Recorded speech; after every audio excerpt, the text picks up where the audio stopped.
Welcome, everyone, to the Three Bells podcast on this President's Day. It's your boy, Mundo, a.k.a. Mr. a.k.a. himself, back in the saddle here on Monday night. As always, I'm joined by my guys, Triple J and Shane O'Mac. Fellas, how y'all feeling tonight? Jay, Shane, what's up? Ay. It's your boy, Triple J, now back in your city. Let's get it tonight, guys. Blessings to y'all. Let's get it.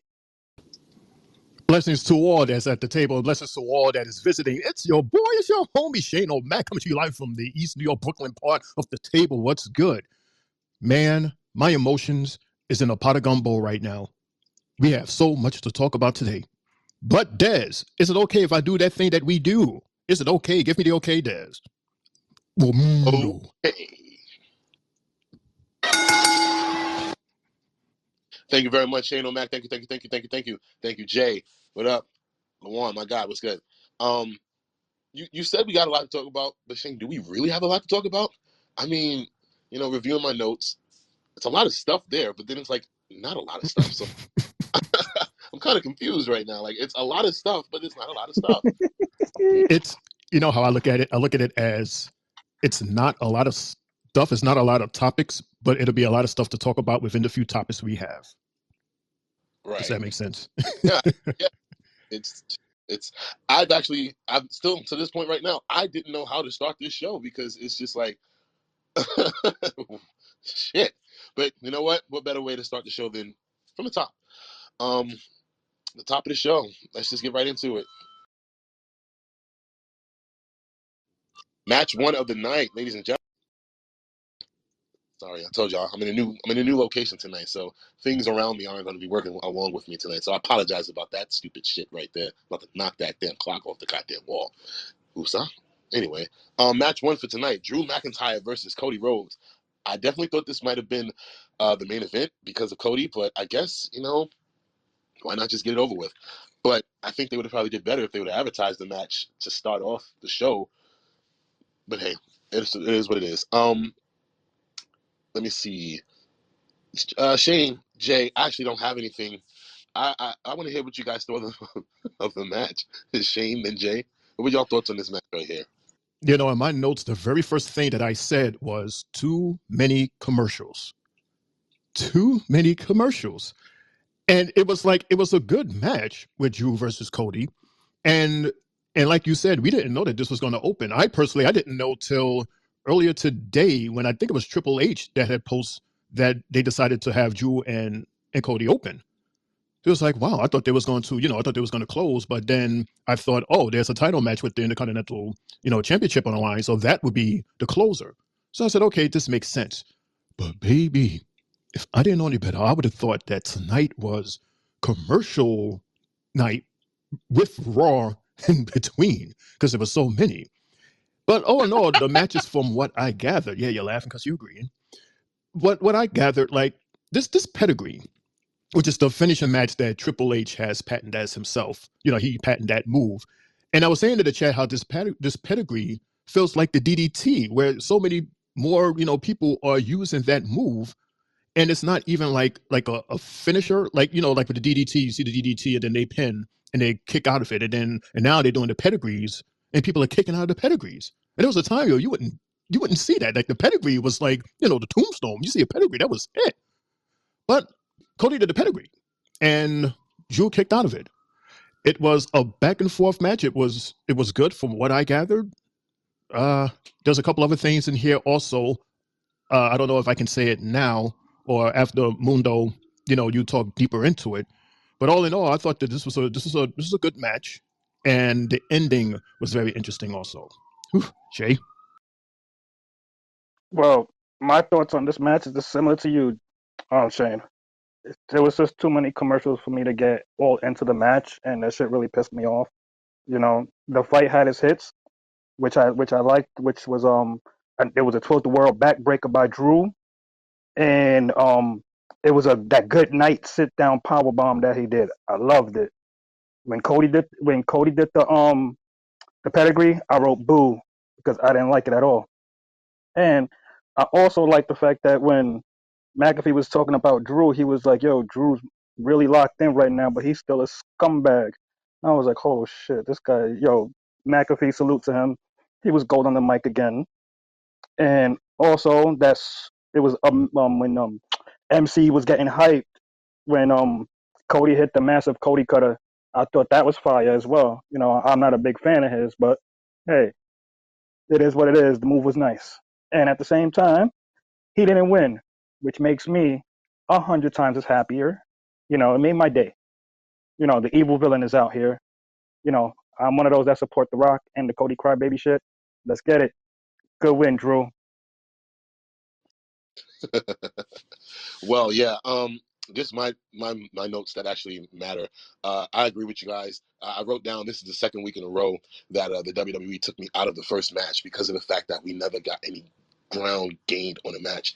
You know, the intros take up the first 4 minutes, and then maybe we'll get about 3 minutes of a match, and then boom, we're in our first commercial. And it's like shit. But then you come back from the commercial, and the fans are hyped because something was obviously happening while we were on commercial, and you know it looks like the guys are like having a slugfest. But you don't get it. We did not get that tonight. It looked like it was a good match. I mean, the fans were chanting and screaming and going crazy.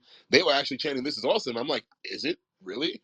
Shit, I wish I felt the same way that you did because at home I was watching commercials, like you said. It was the commercials featuring Monday Night Raw in the background in between, like you said, Shane. Makes absolutely no sense. And You know, and I was saying this in the chat also, and I think you guys agreed. I said at least have the picture in picture, which they didn't do like literally at all tonight. They just did that last week. Well, a couple of matches they say, you know, they do the picture in picture. If you would have done that, like do that like in every commercial, like have like a big size screen for your commercials, and then over on the side of the cut have the match. That way we can see both, and you know you get the best of both worlds. Like everybody and everything wins. I agree. I mean, it's the calling card of NXT. They do it for damn near every match. So obviously, it's possible with the production team. So they need to figure that shit out completely.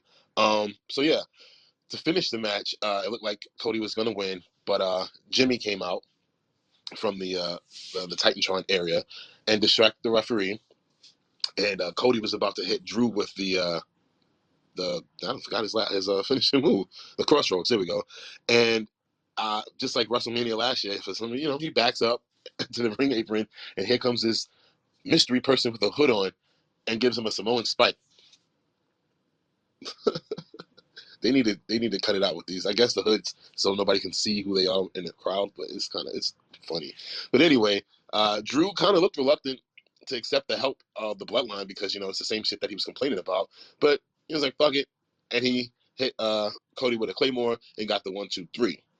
So I didn't think they were gonna say it, but you know Triple H was fiending to get it out there. But I wanted to break it to y'all and just wanted to get y'all reaction to it. So I'm gonna do it anyway. It's a new segment that I have for Monday Night Raw called "Did You Know?" And the question was supposed to be, did you know that tonight was only the second time Cody has been pinned as a singles, in a singles match since he's come to the WWE, and his last pin was by Roman Reigns at WrestleMania 39 last year. So I'll ask it. Did you guys know that prior to Drew saying it tonight, Jay and then Shane? No, that was something I didn't know because you know, as much as we've been watching it, it's something that I didn't pay attention to. And you know, I see that they bring that part up later on in the night because I had wrote that on my like second once I got to my second page, you could say, of the night when they announced it. So you know, it's cool to actually know that. Glad they brought it up because if not, I would have been clueless like a mother. I mean, I kind of saw it on Twitter because they shared that moment at Mania where I think it was Solo, as a matter of fact, that did that same thing where he did the spike whatever to his neck, and then Roman ended it with the spear. So yeah, it's like it was almost like rewinding the tape. Yeah, young people, the VHS cassette tape, rewind and see the same thing that we saw last year. Yeah, yeah, Mundo, yeah. Well, I need to get some theme music for this little segment, this new segment that I got. But we're gonna continue on with the Did You Know? Because Raw gave us enough time. We're on commercial from Raw right now, apparently. So did you guys know that Roman Reigns' current Universal title reign is now at 1,268 days? That reign is longer than the entire Attitude Era run. Did you know that, Shane? Did you know that, Jay? Wow, I did not know that. That's quite impressive because that Attitude Era, man. Oh, what a time to be! What a time to be a fan! What a time to be an admirer for the company. And should we be impressed by that, considering that he just stays home and gets paid? I mean, how can you brag about that? The only champion that can currently brag would be Seth and Gunther. They're the only two that can brag. But holding on to a title in your pocket for over 1,000 days, that's really nothing to brag about. That's just me, Jay. Oh man, the good old days of the Attitude Era, my favorite era in wrestling, in which we got spoiled by. Wow, that's something I did not even know as well. Kudos to Roman, you know, the GOAT of this decade. And, I'm not afraid to say it, he might stay home, he might do what it do, but at the end of the day, he's still our champion. And I'd always respect what he brings to the ring when he does actually fight because, he delivers. And I'm a fan of the Oos. So, yeah, that's all I got to say. Man, the only goat he is a goat in the farm. And the only thing that this goat delivers is a pile of crap that he gets after eating all of this damn hay that he has all the time in the world for to eat. So it's like day after day after day, this guy holds on to the title, and now it's at 1,000 or somewhat. Like, how many of those 1,000 and somewhat days has he actually defended the title? As opposed to like all the other titles that's in the roster. I mean, hell, even the 24/7 had like more action than this dude here. How could that be celebrated? How could you consider yourself a GOAT? Well, because you have godly music, because you have a manager that has like awesome mic skills, and because you have this bloodline gang that's always behind you. Like, how many times have you actually defended that title with absolutely, positively no interference whatsoever? It's just you versus that person, and you win it fair and square. That's something to be a goat about. He's not a goat. They're a goat. There's a whole crew of them that you would consider a goat or a donkey, matter of fact. That's what I'll call him, a goddamn donkey. Go ahead, Mr. Moon. Alrighty, Shane. Someone is in their bag. And the last thing of the Did You Know segment was this. Did you know that Randy Orton will make history at Elimination Chamber this weekend with the most chambers entered? He is currently tied with Chris Jericho at 8, and him stepping into the chambers Saturday night or morning will be the 9th time he has done so, which would put him in the lead. Did you know that, Jay? Did you know that, Shane? No, I didn't know that. That wasn't a stat I wasn't, looking into as far as with elimination chambers. I would think, like the Royal Rumble thing would be more bigger and stuff. I didn't really think they made that as a stat as to where they said, all of that as far as this being his ninth time or whatnot. But my thing is, has he won any? Does he have at least one win under his belt in all of these chambers he's been in? Yeah, answer that. Do you have an answer for that, Moon? I was going to say, we'll find out next week on Did You Know? I guess so. Well, first thing first for me, let me give the homie Randy an applause because that's absolutely amazing, man. And Randy Orton, Thank you, now Shane. there's your goat. He's a goat. You hear me? Randy, you talking about from day one till now, he's a goat. Yeah, he's been injured, but he always comes back and he's going to make history this weekend. Man, listen, you will go as far as I'm concerned. So you deserve that title more than Mr. Donkey. Mundo. Well, I appreciate that, Shane, unlike Jay, who just shitted on my staff. But anyway, You see, I'm being nice today, so you better stop it, bro. Really, you better stop it. I'm that, that laid back right now. I've had a long day. that's Keep it up. considered being nice.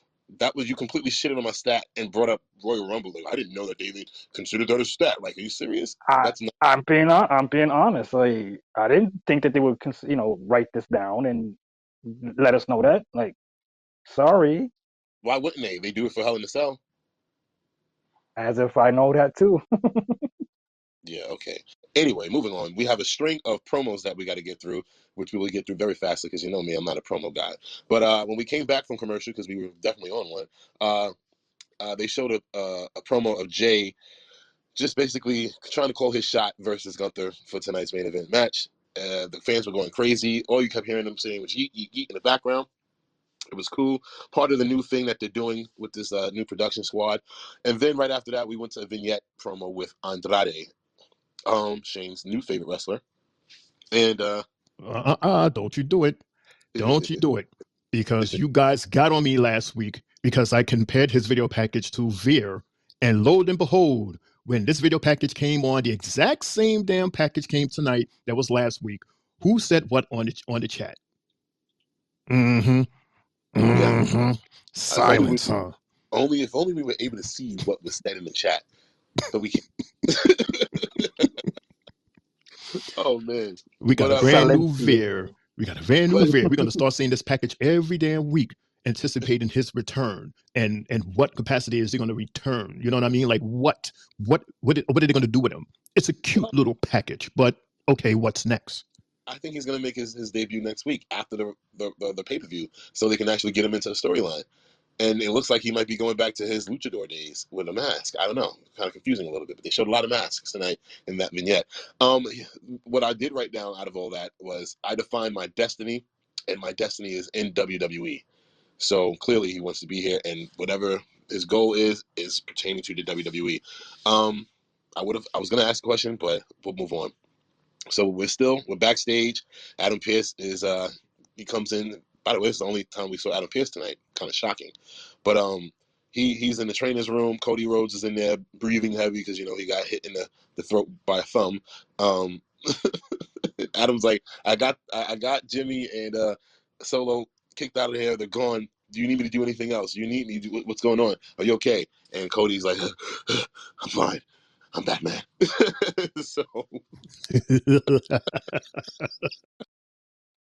So oddly enough, Adam Pearce tells the trainer or the doctor to come with me, leave Cody here by himself to give him some time, even though you were treating him. But no, leave him by himself and come with me. So they disappear to stage right, and then stage left into Seth Rollins. And Seth doesn't, mind you, this is the only time we saw Seth tonight too.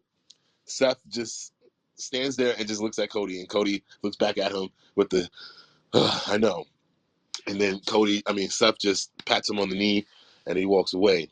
Um, yeah. What did you guys think of that quick little backstage interaction, Shane, Jay? Let me just say that little moment there was probably the loudest unspoken moment of the entire night. If everyone that is listening remembered the promo from Seth last week, we all knew exactly what Seth was saying standing there next to Cody. He took off his shades and he gave that look. And that look just spoke, I told you so. What did I tell you? I told you so. And then the pat on the leg was, I'm still here. My offer still stands. And for the looks of things, I suggest you take it. Jay? Well, from what I got from that little promo was that Cody wants to be Mr. Do It All, and Seth is like, bro, just gave him the pat on the leg, like, bro, come on, really, you need my help. Stop ignoring it. I'm here for you, even though you beat my ass 4 times. I got your back. So it was a good little promo we got, and it was weird just to see that one segment having only Seth there once, and like you said, Adam Pearce as well. That was the only time we saw them both all night. The crowd didn't even get a chance to do their little dance with your boy. We couldn't sing his song tonight. Mundo, take it away. I blame that on the goddamn 1,000 commercials that we got tonight. We didn't have enough time for Raw. We had to show the commercials. Mm-hmm. Exactly. Oh my gosh, that is the craziest thing ever. So anyway, out of that, um, they went into the whole promo of all the qualifier matches for the women's Elimination Chamber match, which led into the beginning of the falling out of the women for the last chance battle royal. And right before we went to commercial again, the shocking return of Raquel Rodriguez. Uh, that cheer that she got from the crowd, the fans, was amazing. Very well earned, because she was at the top of her game when she just disappeared. So it was nice to see her and have her back and see that she's recovered from her medical issues. I know it wasn't anything like as far as like anything physical. It was more of like a health, like a, I don't know how to describe it. Like it was like a sickness more than anything. So I'm happy that she's recovered from that and she's back. And then when they came back from the commercial, they did a whole flashback of last week with the Judgment Day and R-Truth and DX. And yeah, then we came back and we got into our second match of the night, which was that women's battle royal, the last chance battle royal. We seen Zelina. She came out. She got a nice pop. The fans are really going over for her now. She's over with the fans. It's amazing to see that. And yeah, with that being said, Lawan, I'm gonna actually bring you up, my guy, because you're down there all lonely and stuff. So I'm gonna bring you up so we don't have to go through the voice notes tonight.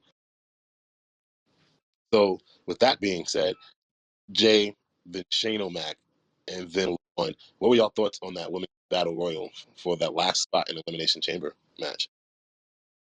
Like I was saying in the chat, once we heard that Raquel Gonzalez was in it, I mean Raquel Rodriguez was in it, it kind of made her the odds-on favorite to win it all based on the women that were in there. Shout out to Chelsea Green. She lasted pretty damn long that whole thing. Surprisingly, she almost won it. Kudos to her, as well as Mi Chin making the final four. Congrats to her. She tried. She tried. She did her thing. And the same thing you said with Zelina Vega. Zelina Vega, she got that pop, and then when she was fighting outside with Elektra Lopez, that was a good little cat fight they had leaving the ring. And like there was one point where when Raquel was eliminating like people, she eliminated Valhalla, she eliminated Xia Li, and then she eliminated this other chick, and then they instantly went to commercial, which pissed me off because I was like, yo, what if she eliminated like two or three more people, and now we don't get to see it? But they seem to have held it back and waited for the commercial to come back on, and she tossed out some more people, which it showed off her strength and everything. And kudos to her for winning the match. Loved it. And now we got a field that's stacked for the women for this elimination chamber. I'm excited to see it this week coming up. And yes, I will be up at 5 in the morning watching Elimination Chamber. So I was told to keep an eye on what's her name, B-Fab, because B-Fab was in this Rumble as well. Oh man, Shane! Oh boy, I knew he was gonna go there.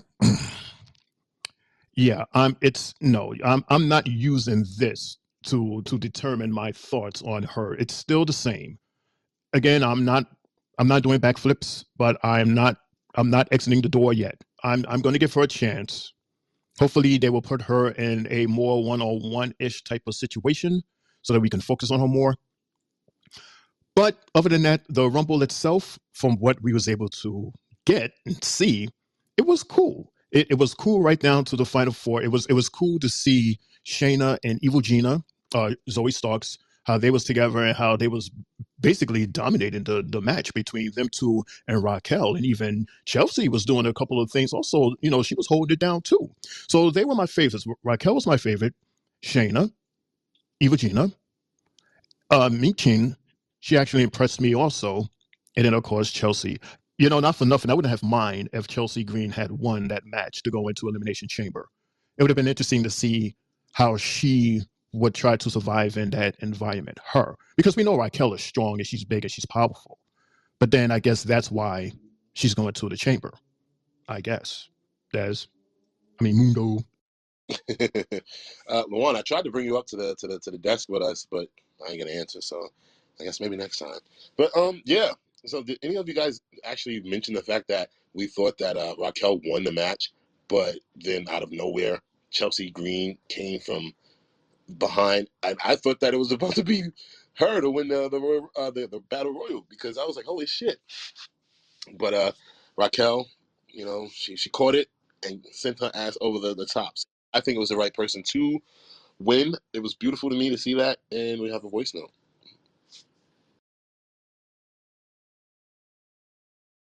Yeah, I'm trying to join too. I pressed the thing to try to join y'all. It just says waiting. All right, so let's try this again. All right, so now that's done, we have and this feels like we're on NXT. There was 6 straight promos right after that match. So wow. So the next thing after that was the promo with another promo with Jay Uso saying that he's going to end the Empire and he will be the new Intercontinental Champion by the end of the night. Boo hoo. And then after that, we had a segment where Michael Cole was interviewing Rhea Ripley and Nia Jax about their match. Some notes that I took down was Nia had said, "Mommy, I'm twice your size. I have triple your talent." And then she said, after she gets squashed again, Mommy will go home crying to her mommy. um, Real quick, we don't have to get into it for too long. What were y'all takes on that promo between Nia Jax and Rhea Ripley? Shane, Jay, and Lawan. It was golden Nia Jax. People booed her. People don't like her. But again, she knows her assignment and she did it well. That promo when she said, mommy, take you home to your mommy, like, come on, that's golden. And after seeing her tonight, I am so much more of a believer that she can possibly win at the Chamber. But that was, it was just a, nice little back and forth between the two. It was quick. It was so quick that, to my understanding, Cole only asked the one question to Rhea, yes? And then it was Nia who cut her off and she said her thing, and then Rhea finished and then they walked off. It wasn't even a long interview. But I see that it was needed in order to us to get that feeling as to what's going to happen on Saturday. So I liked it. And Nia did exactly what she was supposed to do. Kudos to her. And kudos to Rhea also. Shit, after them fighting, each other like last week and the week before, just beating each other up and get, deny leg drops and everything. This was much needed. We need to hear what these women had to say prior to their match this weekend. And Naya, baby girl, kudos to you. Kudos, it's you just getting better and better and better as far as your wordplay and how you use it. It was beautiful tonight. Rhea said what she had to say, and she was also spot on. Mommy was on her thing. Kudos to mommy as well. I liked it. It was short, sweet, and we got on to the next things. It was good. I liked it. Great segment. It was fast. It was dope. It was entertaining. Um, just want to say to Nia Jack that Triple J, your husband, is proud of you. So keep doing what you're doing. Great segment. What up, fella? Yeah, her husband and her side piece. Yeah. Right. I thought that Oh, you said side piece. Triple J, you want a side piece or you want that all to yourself? Yeah, I need it all to myself. I think I might be greedy for that one. I I need thought a, I Triple need I need a leg dropper too. I thought Mundo, Triple J. that sounds like tension between the two tag team partners. Nah, we have No, a we not have at a all. mutual understanding. We good. Me and Shay knows. I share No, sometimes. yeah, not at all. Hey, you know what? You can have Nia all to yourself. I'll take Oh, Perez. I'll take Perez and Vega all day, oh. all night. And Lola. Yeah. I thought Jay. I thought you were going to ask for Nia to just sit on your face. Honestly, that's what I felt Oh was yeah, coming. the Annihilator too. But I'll take the leg drop first. This is about that ass. Yeah, fucking stupid. All right, so dealing with we're taking commercials here, huh? So anyway, um, the next thing that we got was a TKO takeover, which is basically WWE advertising for UFC and TKO and just a whole bunch of shit. And then we got NXT, Netflix being brought up into this. They had the whole Netflix crew behind Michael Cole and Pat McAfee. I don't even know if I'm bugging out or not. Were those people even sitting there for the whole beginning of the show? Or did they just appear there when they brought up Netflix? Shane, you usually see everything. Were they sitting there that whole time, or did they just randomly appear out of nowhere? Wow. I don't. You know what? I'm not sure, but I can check for you. Give me a couple seconds. I can check for you. Hold on. Please do, because the way that it just looked so weird. But yeah, that was just cool. I mean, I like the fact that they made it known on air that Roy is going to Netflix next year, and like I said, I see why the new graphics was, they're adding more of the black into it because it just goes hand in hand with Raw and keep saying NXT Netflix. Um, how, how did you feel about the whole thing with Netflix being shown, Luan? It's stupid. I'm just buying time for Shane. Nothing really, man. I just can't wait for it to come on Netflix because I get Netflix free from my phone provider. So I can't wait. I feel you on that one. Jay, do you think that your biggest pet peeve will be solved by Raw going to Netflix, which is what? Commercials. I would think so. I think they'll eliminate all of that shit. And with what we got tonight, bro, like I said, yeah, it was very upsetting. It wasn't pleasing to me. Oh man, if I could put it like this, it was just like you're about to get that kiss from a girl, and it's like it's never ending that you keep on trying to make the move, and the move can't be made because either she backs up or she got to go use the bathroom or such and such. That's what it felt like to me tonight. Like that first kiss trying to happen and it didn't happen. Lamont, do you feel the same way that we feel? Like, did you notice the same shit we was noticing as far as the constant commercials that was happening tonight? Like, it was weird. Did you see that? Like, did you get that same experience? The only two things that disappointed me in Raw, because Raw was very good in my opinion. The only two things that disappointed me was these damn commercials and the fact that this shit is coming on at 5 a.m. I will not be up for that because I have to work in the morning. But Amen. the commercials, man, it's just sickening. We're missing a lot during the commercials. I guess the reason why that's why they're going to Netflix. In my opinion, what they should do is they should have it on Netflix and still run it on US because some people may not be able to afford the Netflix to watch it. So if people want to still watch the commercials on the USA network, that's fine and dandy. But to the people that would like to watch it, you see how they're performing the different camera angles now. Maybe we get that on the Netflix when we're watching it, being the fact that it's going to be commercial free. We get the different camera angles and stuff during the matches. And hopefully You it'd be the same commentary too. you think that they'll probably give us like a more cinematic view of Raw now that it'll be on Netflix? I would think so. I would hope so, being the fact that they're going to somewhere that where it's a a TV provider where you have to pay out of your pocket more than to watch it. So yeah, I would hope so. They've been testing it.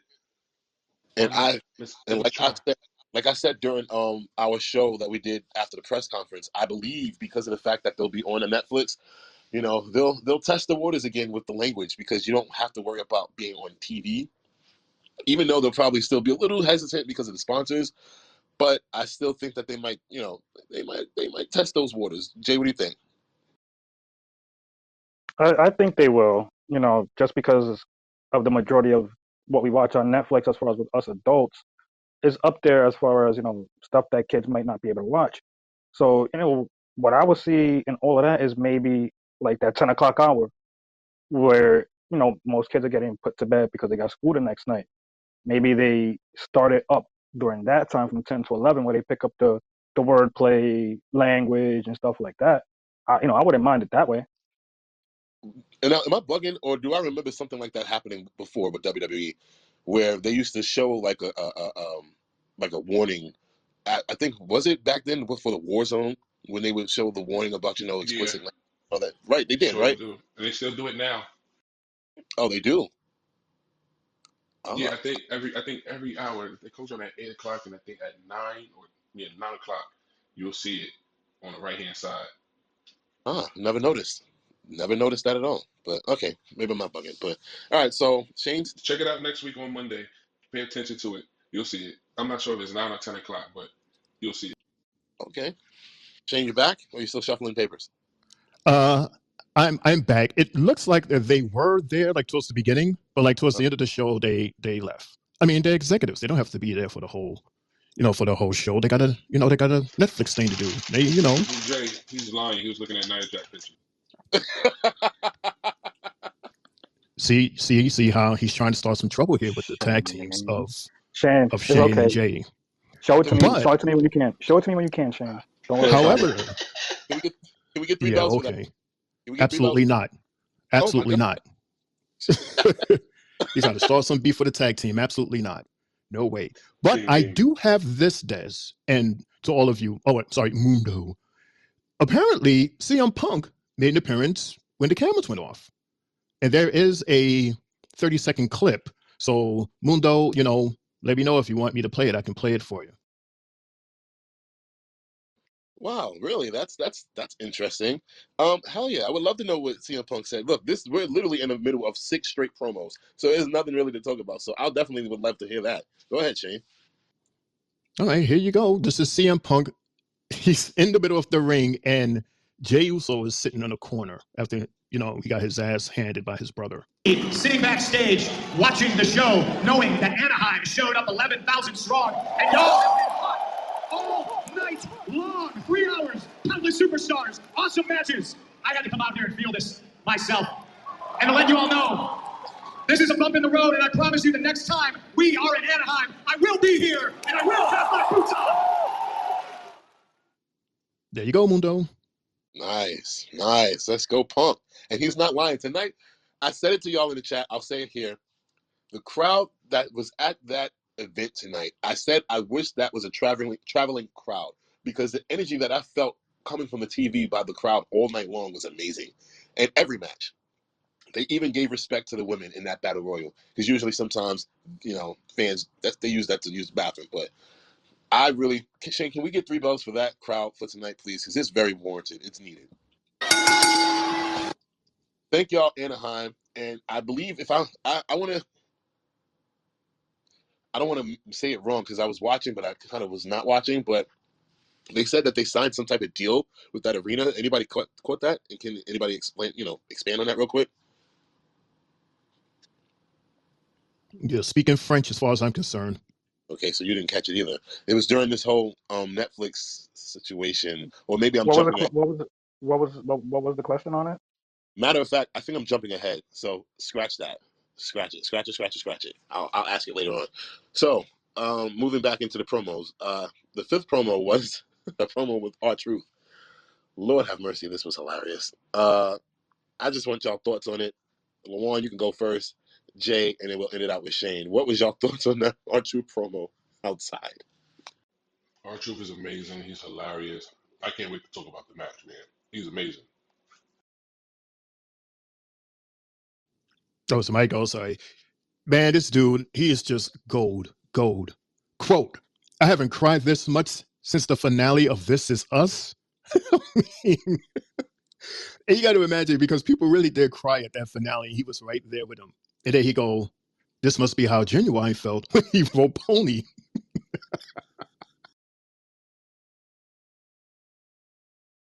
Oh my God, that was one of the funniest things I ever seen coming out of R-Truth. Just the fact that he was in a raincoat and everything, walking with old girl, and he's just letting her know it was special, like John Cena putting on his jean shorts. I was like, oh shit, this guy. And then he talks about the Sopranos and him and Damian Priest. And then he, with that Genuine Pony thing, bro. Oh my God, it was like you couldn't stop laughing from every line he was saying. Oh man, R-Truth, the older you get, the funnier you are. Man, we need him to stay forever.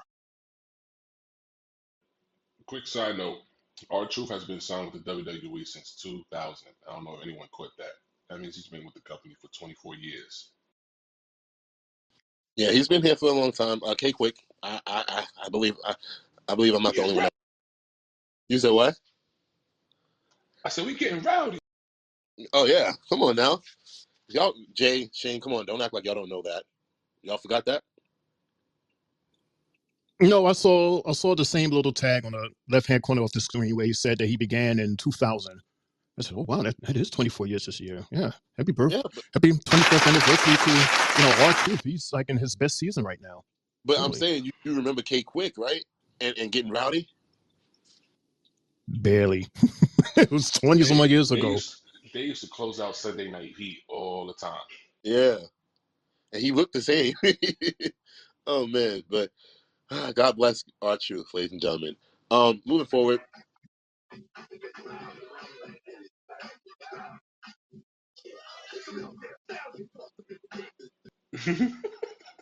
Really? What was that? That's like getting rowdy. I hear it in the background. Shane said, "What is that?" I swear that will be a part of Shane's highlights for the night tomorrow. I'm gonna be cracking up. Man, no, Jay was doing some remixing. I'm like, Konya, what is that? That was a K Quick theme song. Get rowdy. Sound like Nestle Quick strawberry. Yo, shots fired. I'm loving it. Sin leche. Ay, Dios mío. But yeah. So the last promo was well, I'm lying. It's not the last promo. It's like the next one was the UFC lightweight champion who snatched the microphone from Samantha. Was I the only one that seen that? He snatched No, that. that's why I said what I said in the chat. That's exactly why I said that. I was like, who was this? Who was this guy? And he needs to give Sam back her mic. And then she needs to Febreze that mic once she gets it. What's wrong with him snatching the mic like that? Like, come on, dog. Don't get snuffed up in here. That shit was funny though. He snatched that shit from her. And then he go. Yo, chill. Let me get through this real quick. Yeah, so he basically the fans was going crazy for him because I'm not familiar with UFC, so I don't know who the hell he was. But the fans were going crazy for him. And he cut a promo real quick calling out Conor McGregor and telling him to get his ass back to UFC. So I guess that's to be continued. Again, this was a TKO takeover night. Business between the commercials and Netflix and UFC. It was just all about business. WWE was in the background. But yeah, after that, we seen Chad Gable doing his little backstage interview or promo about him facing Ivar and telling Ivar to leave his peoples in the back, and he's going to leave his peoples in the back. And he said he's going to stop Ivar's momentum and build his own momentum moving forward. So yeah, that was nice. And then finally, we got to the third match of the night, which was DX and the Amazing Truth versus the Judgment Day. DX? Yeah. DX is back? Amazing? Did you just say What Amazing the Truth? hell? What's going on, Des? Oh my Oh, god. You just said Amazing Truth. This is all very much. First off, yes. First off, You did that twice, bro. exactly. They caught it because I he forgot asked me what other. Friday, and I was like, I forgot what other team you said that. You said the wrong team too. It was mad funny. Yo, Crime time. yo, that is Yeah. Yo, I'm gonna figure out a way to put the greatest hits of this shit together. I'm gonna figure it out. I'll be at work cracking up, man, because some of the stuff that we say on here is just straight up hilarious, son. And I'll be just breaking out into laughter at work. And I know people probably looking at me like I'm crazy, but I'm like, if y'all can hear what I'm listening to, this shit is funny. But in real talk, be for real though, it was DIY and the Awesome Truth versus the Judgment Day. The very anticipated match. Let me just get y'all thoughts on it. Shane, starting with you, Jay, and then Lawan. What was y'all thoughts on that match? This was a cool match, and it's so weird because we was just laughing at R-Truth saying, yo, this dude is crazy. There's something wrong with this dude. But then when he gets in the ring, it's like a total flip of the coin, and he's like this like professional hard-hitting wrestler. No, he's like no joke. It's like night and day. And it was hard-hitting. Everybody was going in. But at the end of the day, because I thought I was waiting for Truth to flip it and do something in Judgment Day's, favor, as in him believing that he's still with them. But no, our Truth was fighting Judgment Day. Like he was going in on Judgment Day, especially on Damien. I was like, wow, this is pretty cool. But I'm still keeping an open mind that he can possibly say or do something that will stay connected with the Judgment Day. Because this relationship is too good. You can't just end it. We have to keep this relationship going. So moving forward, I'm very interested to see how this is going to play out. But it was a hell of a match. It was the top match of the night, if you ask me. This was a good match. I actually sat back and realized, like, yo, R-Truth at his age, he can still get it. Like the corkscrew spin, he gets the crowd involved doing the five knuckle shuffle. Then you hear Michael Cole saying he's paying homage to his favorite, to his idol. I thought that was real cool. Even the scissors kick, the crowd was on his side. And then they even called him the ageless wonder because he just keeps on doing stuff that amazes you. You don't see this from, any average 50-year-old guy, that's been in the game damn near 30 years doing this thing. And also, I give a quick shout out to Tommaso Ciampa. That boy went on some rage mode when he was hitting everybody, and especially when he caught Son on the ropes, the DDT. Then he flies outside the ring and he beats them up outside. I was just like, yo, bro, Tommaso, chill for a minute, bro. You doing too much. You just kicking everybody's ass single handedly. This is the Tommaso Ciampa I want to see going forward. But the outcome of the match, kudos to JD on the win. A wise man told me that this match was awesome, man. DIY, they're gonna be future tag team champions, man, because they really know how to get the crowd pumped. They're good in the ring. Their moves is great. Um, I want to shout out the Miz because I haven't seen the Miz, since he's been working with Gunther. He's been looking real different, man. I want to give him his flowers today because Miz looks like a complete different wrestler. He looks like he's excited working with these people. Um, the Judgment Day looks great working with R-Truth, man. They make him look great, and he makes them look great, especially Damian Priest taking all those bumps from R-Truth. You could tell them guys enjoy working with each other, and that's all I got to say from there, man. The match was good. R-Truth doing it at 52 years old. Go ahead, man. Go ahead. Awesome match. Just these damn commercials, man. I need to cut it out, but great match. Mundo, let me ask this question. What because we want to see, the do-it-yourself guys go for the tag titles. How come they can't do it in Elimination Chamber? I'm still trying to figure out how this fresh team of Bat and Dunn gets together and has a chance at the title. I mean, that's a good question. I don't know. I'm not in that room with the creative minds. I have no idea. Um, yeah, I really don't know, bro. Like, I can't even come up with anything for why DIY isn't in the match on Saturday. But I do just want to shine a light, though. You know, just jumping off of what Lawan said. Do you guys see the difference in creative as far as when Vince was in charge and how he had Champa and Johnny, like how he was booking them versus how they're being booked with Triple H? Did you like? It's like a night and day because the fans didn't give two shits about either one of them. You know, but now they're so over with the fans. So, anybody else see that, or am I the only one that saw that? And I anybody else see have a? it. I definitely see it, bro. You ain't the only one by yourself. I see it. And I was You gonna know, say a response to what Shane asked because I don't have one. well, before I answer, I'm answering that question again, but elaborating on that one, I would want to say, the DIY was Triple H's number one and number two guys down when he was controlling NXT. And the crowd, they had the crowd, as I've been telling you, they were over on NXT. And, when they were brought to the main roster that first time around, like you said, we didn't really give two shits about them because they were getting booked with the wrong people, which shouldn't have happened. And now that Triple H got a stranglehold of what he wants to do with them, you can see that now the crowd is more into them and they can display more of their moves. Because, like, look, when he was with The Miz, Tommaso couldn't bring out nothing. He was wearing neon outfits, shit that was just not him.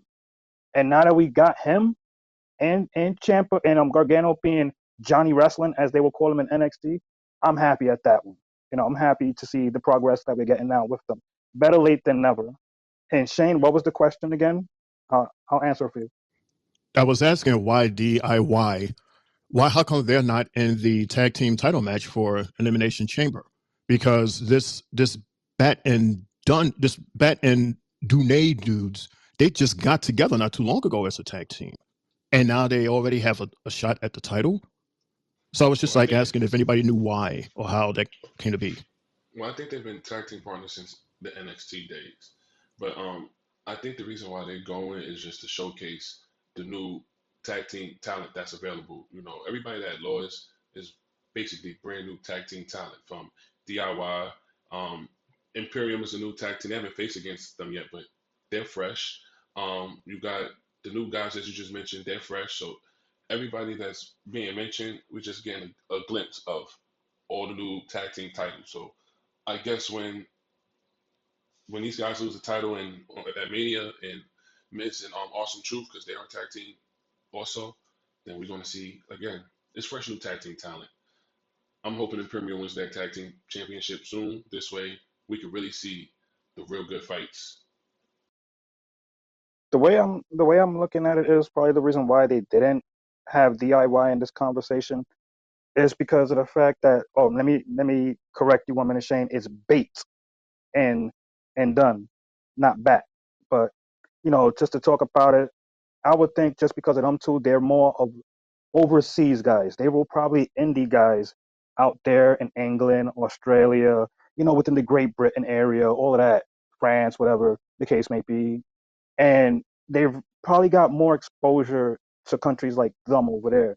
So I wouldn't be too surprised if that was the reason why they got the call to get the title shots. But I would think eventually, what we've been asking for, we're gonna probably get it at a later date. Maybe, maybe more towards like the summer or some, late spring, mid to early spring. I could see something like that happening as to where either they're defending it on a pay-per-view against two different tag teams, or on a Monday and on a Friday. You defend them both. You defend one title each night. So let's just stay tuned and hope they do this shit already. All right, thanks, Stu, for correcting me. Bait and done, or Dune, as y'all pronounce it, right? But yeah, that would make sense.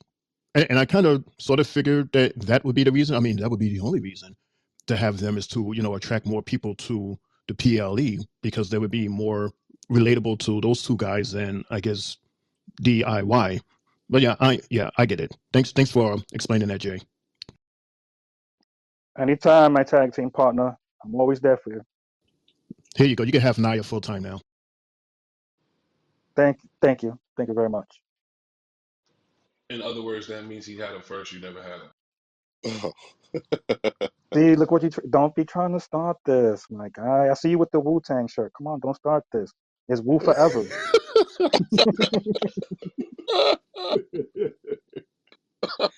Hey, okay. Careful, dude. Wu-Tang Clan ain't nothing to fuck with. Be careful. All right. Ooh. Yo, y'all are a hot mess. Cut it out, children. Come on. Class is in session. Yes. So look, real quick. Well, did you just clap your hands at us? Did he just? I snapped at y'all. Snap.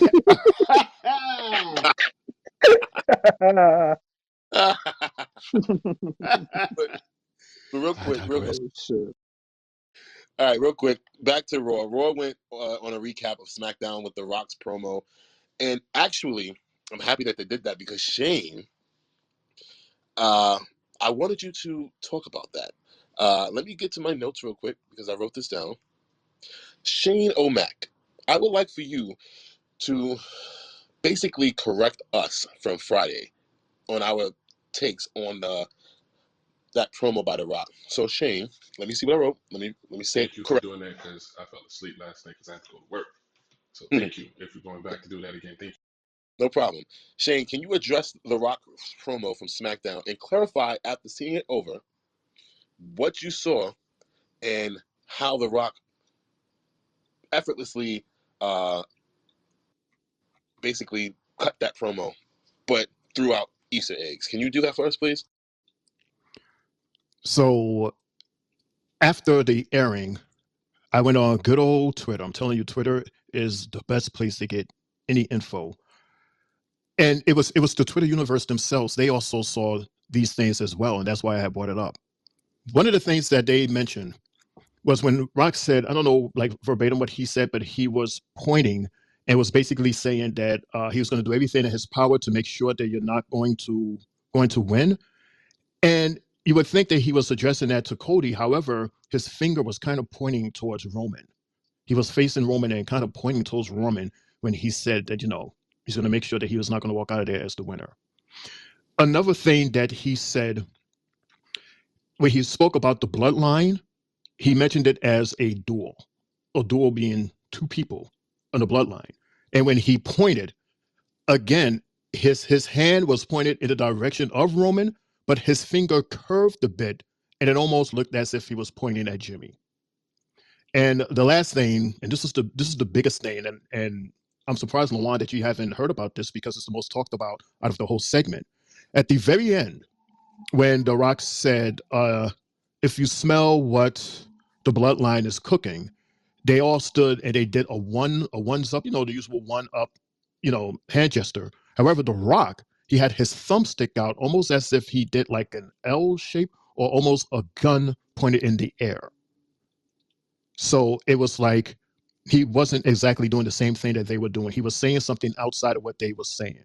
Because we was looking at it, we was like, oh, look at that. That looks like Des, you mentioned the name of the faction that you thought of, that you was reminded of when they did that. The The Nation. yes.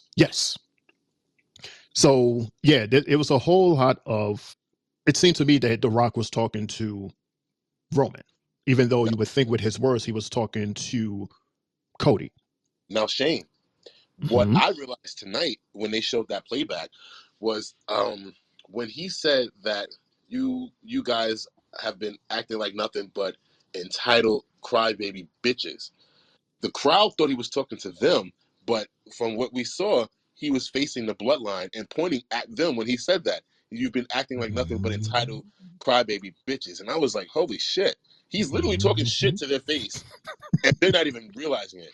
The only Mm. person that realized something was up was Paul Heyman, because he was looking like, wait, hold on. Because he was pointing at The Rock, and I got you right here. And The Rock said, Cody Rhodes, I'm going to make sure, and this is when he turned towards Roman-ish and was pointing at him, that you enter WrestleMania, that you leave WrestleMania the same way that you came into WrestleMania, a loser. And I'm like, oh shit. And at the angle they showed, Paul Heyman was kind of a little flustered on that one. He was looking around like, wait, what? Because Roman wasn't even looking at The Rock. Roman was Mhm. looking off at yonder. So that's how he got away with that. Roman wasn't even paying attention. He was just like, yeah, cuz, yeah. While The Rock is literally facing him, just pointing at him like, you fucking loser, you. And then he said that Cody's story is going to end at WrestleMania, which might signal that he might win, and then that The Rock and Roman's story is just beginning, which is giving us a long game, meaning that it'll be a whole year worth of shit between them. Hmm. I was Now, getting ready to say that, Mundo. That was, bro.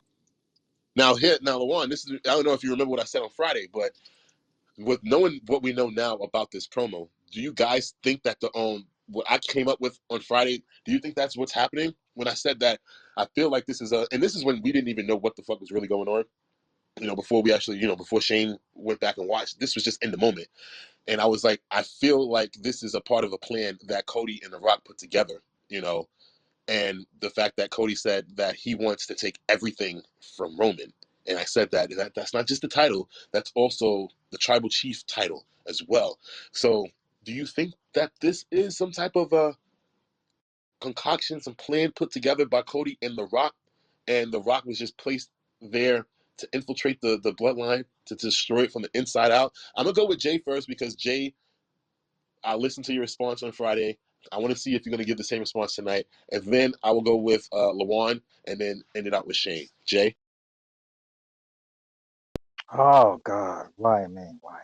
Jesus Christ. Let me pray. Okay, now back to what I was gonna say. Now, basically, like what I'm seeing now, based off of what you guys are saying, I still feel like The Rock has something up his sleeve based on what he's doing, because it's just it's Hollywood Rock. Like what more can we expect from one of the goats?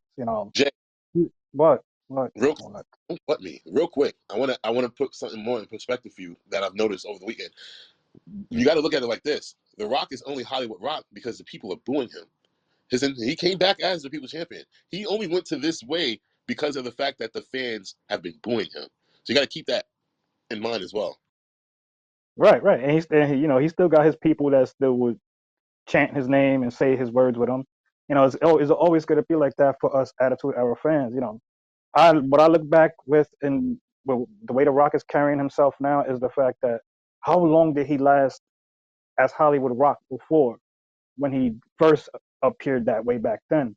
Was it for like a month or two? Because like I said before, a long time ago, I didn't have cable, so I didn't know how long Rock had that swag for. So if he's going to carry this swag with him because of the crowd angle and then switches it up for Mania, then you know kudos. But I still feel that there's going to be someone else in this match that's going to change the whole perspective of it, just because of what we've seen with the family tree. And they showed a couple of guys who were up there that is not there yet, that are in other federations and getting ready. So, in all in all perspective, this is gonna play out in a way that we're all talking certain angles and certain ways because we see the Rock pointing the finger and with the loser shit in the air, throwing the L's up. You know, I got a feeling we're gonna be in for a swerve we're gonna be like, oh shit, it wasn't supposed to be this way. Because I still feel at the end of the day, Roman's gonna break Hogan's streak and not lose. For me, going back at SmackDown, man, you could just tell they had a plan from just shaking each other's hand, man, and it's something up their sleeve. But just like what Triple J said, um, it's going to be a swerve. Many of us may not like it. Many of us is going to like it, but somebody's not going to like something. So yeah, they're planning for the long game, like The Rock said, and that's what he's been planning. Again, he likes to plan his matches when he comes back a year in advance, just like he did with Cena.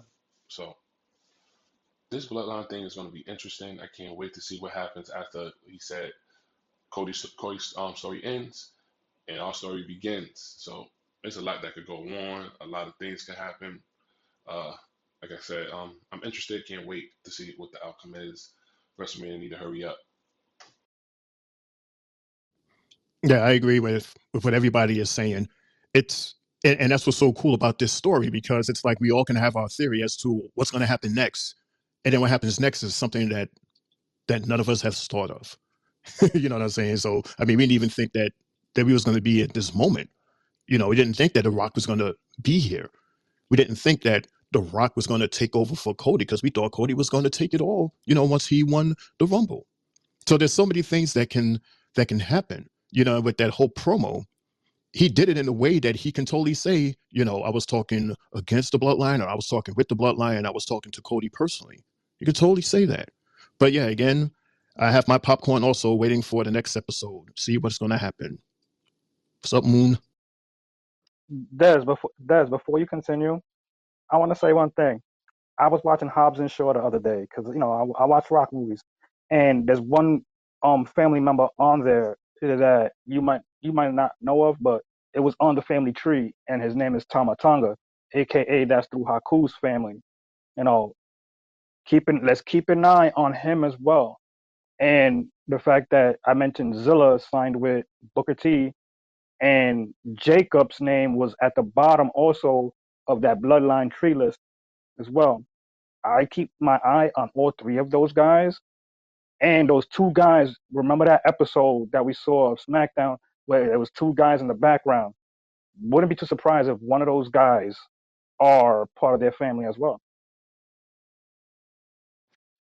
I had something else to contribute to this, but I'm gonna just keep quiet on it and we'll just watch. But in my mind, Say it, say it, say it, say it. all right, I'll say it then. Jay, I think you're right, but I think you're wrong.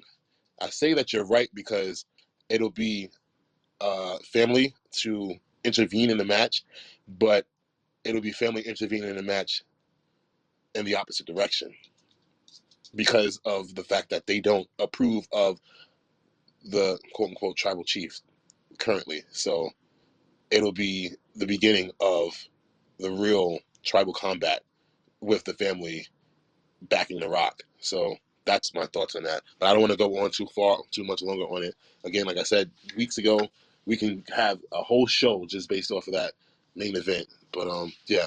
So we're back from commercial now after they did the recap on SmackDown and The Rock's promo. And then we get the promo from sad Sami Zayn. And he said that he's gonna hit the pause button on this whole thing with Drew McIntyre because he doesn't want to get consumed by it and constantly just go back and forth. And he doesn't want to lose sight and lose, his possible path to WrestleMania. And then he also said at the end of that promo that he will be a champion. That's his thing. He keeps coming back, and everything's coming around back to that. So it was cool promo. Nice to see Sami Zayn, even though he didn't come down to the ring. A lot of guys didn't come down to the ring tonight. These commercials really took a lot of time away from people out in the arena. It's crazy. So yeah. After that we had the promo in the ring with Becky Lynch, overexposed Becky Lynch, and I'm not the only one who was kind of getting bored with Becky in the ring. Like she was just saying a whole bunch of nothing, and I felt like the audience didn't really give a shit because she even tried to give like a shout out to R-Truth, and it didn't even get. It was no pop. It was nothing. It was just straight up nothingness. In my opinion, I think Becky Lynch Mike Skills is ass. She's just boring. She was just boring. She don't get no pop when she talks. She's good at the ring, but when she talks, I don't get no reaction from her or no pop whenever she talks. I think this time around, because usually at the peak of her, her mic skills, if you want to call it that, she has a specific reason to be on the microphone. There are questions that we want answers for, and she answers them. So that makes, good promos on her. However, tonight it was like, okay, what else is there for you to talk about? Like we already know that you're in the chamber match. So what else is there? I mean, hell, she was babbling so much. She was even talking about, I got a hat on. You like my hat? A couple of people say, yeah. I was like, oh God, is this what we're doing tonight? You got Netflix executives and you're asking about your goddamn hat? And then when Liv came out, we was like, oh, thank God. Maybe she has something good to say. Here we go. Oh, I'm here for my, my revenge tour. And it's like everybody has this story that they all want to finish. And I was like, please stop. Please, like somebody open the bar so I could get a drink and maybe they will speak, sexy or something. I don't know, just something different from what they was doing because it just seemed like, what is the point of this? It was like, what was the point of this? And then when everybody else came out, it was like, it was like, I kind of understand why you're all out there, but what else is there for you to talk about? Like, we already know that you're in the chamber. What else is there? Or am I bugging, Moon? Shane, that is fucking hilarious. He was like, "What else is there?" Real quick, King, bro, you staying with us tonight, or you gonna head out? Because if you're gonna stay, I'll bring you up to the table with us too, so we don't have to go through the messages tonight. Because I don't have time for that, and we can just have you right on in on the conversation with us. Send a message and let me know.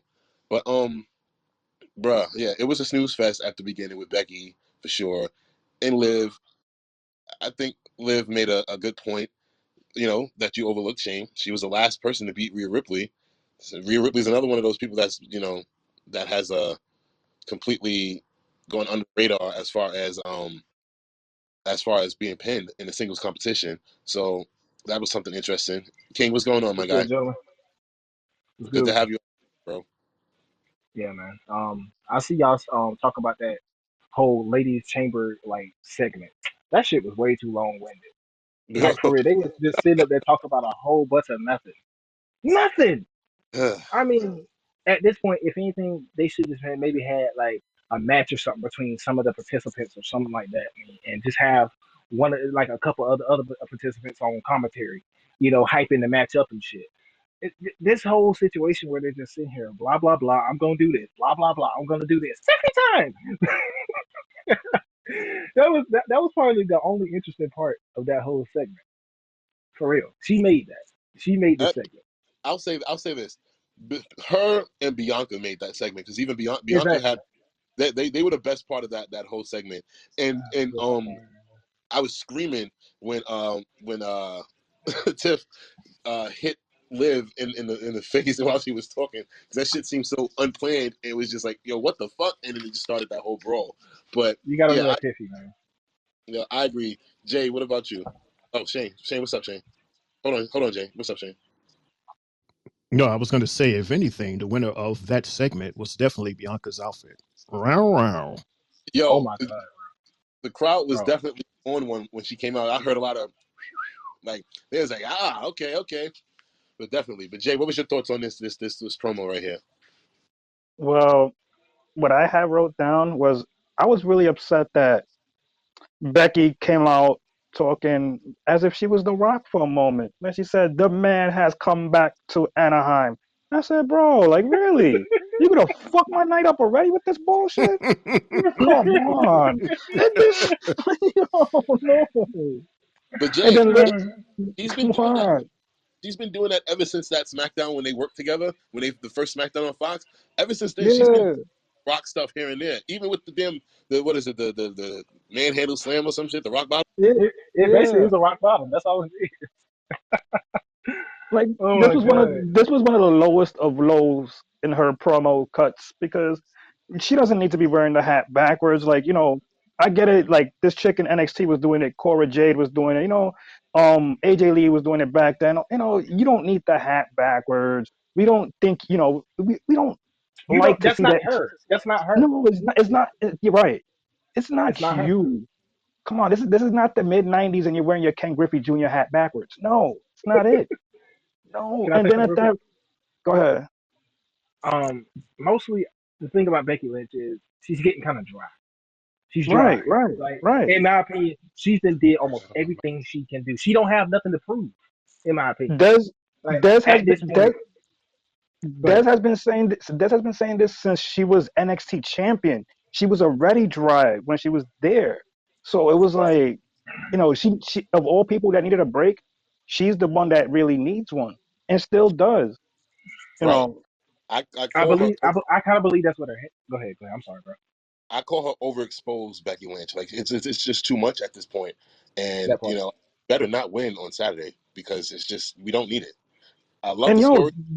You know she's gonna win on Saturday. Out of all, yeah, that's definitely where they're going. But in my opinion, I feel like they got the WrestleMania story right there. I still believe in my heart, Liv is still a little bit over. They just got to warm her back up and just show her coming after Rhea Ripley after what the fuck she did to her. That's the story right there. Liv Morgan getting her moment, or either they just having a big ass blow off match at WrestleMania, her and Rhea. If they're gonna have Rhea retain, give Liv Morgan a really good fight. You know, Okay. even if she when make a go ahead. All when right. Liv Hold on. when Liv what Wait. happened? Stop. Hold on. All right. So real quick, let's just. All right. Everybody gets one mic. So basically, when you're not talking, just mute your mic, so we don't have that whole situation where everybody's talking on top of each other and nobody understands or hear anything. So yeah, if Those are you're not speaking, mute your mic, and then everybody's gonna get a chance, uninterrupted. So yeah. But I like that I like that. I believe you. I believe what you're saying. That Liv Morgan situation is the story. She's the only one with a legitimate reason to want to face Rhea. Becky's only said to us that she just wants to face Rhea because she's never faced her and she thinks that Rhea can beat her or some bullshit like that. But yeah, matter of fact, so King, since you brought that up, and let the other guys speak on that real quick. Jay, since you were getting ready to go, what was your thoughts on what he said about that? And then Lawan and then Shane. Go ahead, Jay. Well, I don't know. I don't know with Liv. I'm not gonna rush too much into her, just because she just got back into the form of things. So I think like pretty much like King says, she's got to warm up. So she needs to really tune up her work. I don't think they rush her like that because look, they just bring back Raquel also. So it's like, which of the two you gonna rush? I don't think so. I think when they going towards Mania, it's gonna be towards more towards someone that's seasoned already. It's gonna to me the last two in the chamber with the women. It's gonna be between Bianca and it's gonna be between Becky because they're the two most seasoned wrestlers that they have in the chamber. Other than that, you got a lot of fresh faces, and people that maybe did it once, maybe twice. But, you know, Liv Morgan, I feel she got to hold her horses, and everything. Because it kind of felt to me within this promo that, as Des was saying in our chat earlier, that did Becky just give it away as to who is the winner between Rhea and Nia because she continuously keeps on saying Rhea, Rhea, Rhea, Rhea, Rhea. You finally get you're saying too much to us that you're selling us a Rhea win automatically. So I'm looking at it from that perspective as well. So I could actually, you know, with the rest of that promo, also it was all right. And yeah, we got the meow meow moment of the night with Bianca also, and thanks to my girl for doing what she did and coming down and squashing the competition, which made this whole thing even better because everybody got squashed left, right, up, down, and leg All, dropped. all Thank right, you, Naya. all right, long-winded Jay. I didn't ask about the No. promo. Because I didn't get to finish the first time. No, I didn't get to finish the first time, so I made sure I added that in Never because asked that's about. what I got. That's what I I got never stopped asked. from saying in the I first place. never asked anybody about the whole promo. I just was talking about certain situations within it, sir. Hmm. But Okay. somebody already had mentioned Bianca and all others that already were in this segment. So when I As I was about to mention my Liv Morgan situation, that's why I had to go back to that part because I wanted to make sure I didn't get cut off from the last question that was asked. So I integrated both of them into one. Clap, clap. yeah, you would have had a point, but nobody went past Bianca Belair situation. So, uh-huh, uh-huh. My tag team partner gave her the round round. That's what he did. And it seems like tonight you got a 3-on-2 against us up here tonight. You see what he's doing to us, Shane? I'm It's not, like, yo, I'm you not see including this? anybody. Nothing. It's a 3-on-2. We know you see it, Lawan. We see, you know what it is. You're his normal Oh, tag how team dare partner, you! and now he added King to this. Now it's a 3-on-2. Yo, Shane, we got better things to handle. First and foremost, I'm not adding anybody into anything. I checked you to tell you that you're going too far because I asked you to answer a question that he asked. That was it. So I'm not adding anybody into anything for no reason. That's all I was doing. But I got mysteriously cut off in talking about my the other questions. So like I said, I made sure I added both into this. But I never asked a question about the full promo. that's the thing. I never did. But Shane, what was your response to what King had said about the whole situation with Liv Morgan? Does she have the best story to promote to move forward out of the Elimination Chamber? Shane. I mean, me personally, I'm not the biggest Liv Morgan fan. Personally, I didn't even buy it that she beat Rhea. She beat Rhea to be the champ. Yes, I didn't. I wasn't buying that. You're telling me that Liv Morgan defeated Rhea Ripley. I can't. I don't want to believe that. I can't believe that. That reminds me of a freaking Becky beating Evil Gina in a way that she beat her. It was like, are you kidding me? Are you serious? I mean, hey man, y'all can like her all you want to, but I'm not buying her cup of soup here. I really am not. And you're talking about this whole revenge tour. It's like, hell, everybody has revenge. Everyone has a story. Everyone has a reason to win. Somebody's mic is unmuted and you're doing a lot of things. But you're like cleaning, you're cleaning dishes or something. I have dishes for you if you clean the dishes. Really, Shane?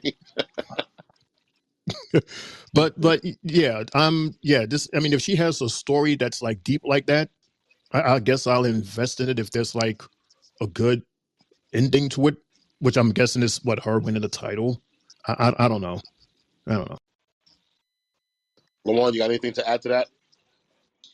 I'm not a big Liv Morgan fan either. Um, there's just a lot of things she needs to work on, in my opinion, before she wins the title back. I think she needs to work on a better move set. I think she needs to work on her mic skills. She's very popular, but there's a lot of things she needs to work on. To be honest, fuck her revenge, because I don't think her revenge is going to be worth watching. It's not going to be entertaining. It's not going to be on a WrestleMania. It's not going to be on a Survivor Series. It's not going to be at no SummerSlam. It's going to be at one of those mediocre, no disrespect, WWE programs. Sorry, Liv Morgan, but I think she just needs to step it up. I'm not a big fan of her. Well, okay then. Tell me you don't like me without telling me, huh? All right. So, with that being said, now I was going to ask everybody, what was your thoughts on how this segment ended after that whole brawl started?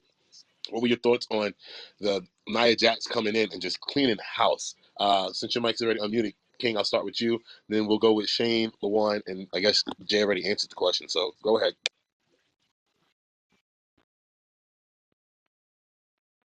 Honestly, I don't know, man. Like, in my opinion, with Nia Jax just coming in and squashing everybody, just made the whole chamber look weak. It just did. The whole, all of the chamber participants, it just made them look weak. Her coming in, just literally beating this shit out of it, sneak attack or not. This is one bitch. This is just one woman taking down six. And all these are supposed to be women that, if she does win the title, supposedly supposed to be the one to fight her at WrestleMania. And that's if she wins. And that's a double-edged sword in my opinion, because it's like, if Rhea Ripley wins or beats Nia Jax, like, that just makes the people that are in the chamber like look even weaker. It's like, how the fuck, if y'all just got beat up by Nia Jax, all y'all at one time, and Rhea beats her, what the fuck makes you think you're gonna be able to beat Rhea? That's it. Nia does what Nia does that we love so much, and that's when she squashes and when she cleans. She went in there and she cleaned the house. She went in there and she told them six individuals, listen, there's only one dominant female woman here, and I am her.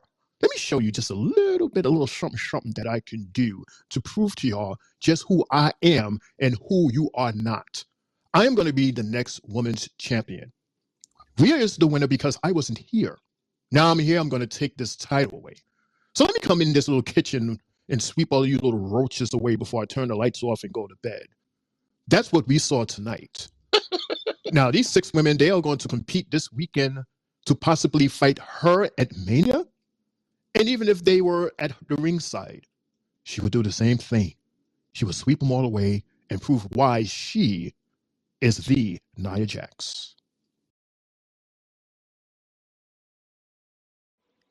I totally agree with King and Shane. Nia Jax just did what she was supposed to do, and that's annihilate everybody in the ring, which made everybody look weak now because again, these are whoever wins the Elimination Chamber match is going against the person that wins. So I'm not saying Nia Jax is going to win, but if she doesn't, then what would be the reason for these girls going to face whoever the winner is? That Nia Jax just went in there and just squashed everybody like a bug. She came in there wilding. She was on her big show stuff. Wow, but she was just wilding. So Nia looks good. It's about time. Well, that was funny. Yo, Jay, I have a different question for you, my Oh, guy. and also one more thing. Uh I huh. really hope that Becky Lynch doesn't win this Elimination Chamber because Nia already beat her. So being the fact that Nia beat her and then whooped her ass again, and then she goes win the Elimination Chamber, I'm just shake my goddamn head. And she beat her clean too, with no cheating. So yeah, I agree Beat with her you. clean. But Jay, for you, do you think that it should have been the other way around? Do you think that Nia Jax should have been in the Elimination Chamber match and then won that to get to WrestleMania to have her title match? Do you think that would have been better for her and her story, Jay? Honestly, yeah, because if she goes all the way to Australia just to lose, it's gonna be like, nah, you're messing up your mania moment. You might not have one now. And to me, I feel like the odds are now even stacked against her in even a bigger way. But I'm gonna hold my hopes up that she does win Elimination Chamber, because if she does that and she beats Rhea in her own home country, do you know how much hated Naya's gonna be throughout this world, bro? It's gonna go from like low to extremely high. And this is what I think the build for her character could be, as to where, remember when Roman beat Taker and they booed this shit out of Roman? If Rhea does this in Australia, holy shit, it's gonna be mayhem. Nia, if Nia does it at Australia. Right. If Nia beats Rhea in Australia, yeah, you're But so yeah, so I like, what's up, King?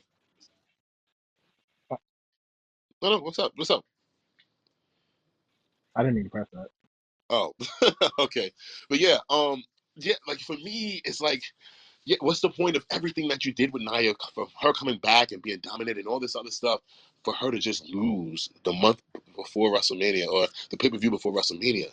Like, in order for everything to make sense, she has to be at WrestleMania as a champion and go on this completely crazy dominant run moving forward, because like for her to say what she's saying and then to lose, it'll take the air out of her, like everything that they've been building with her, to just take the air out, and then now she'll just go back to being in the background and saying what she's saying, but ain't nothing to back it up with. So I think that she should win on Saturday.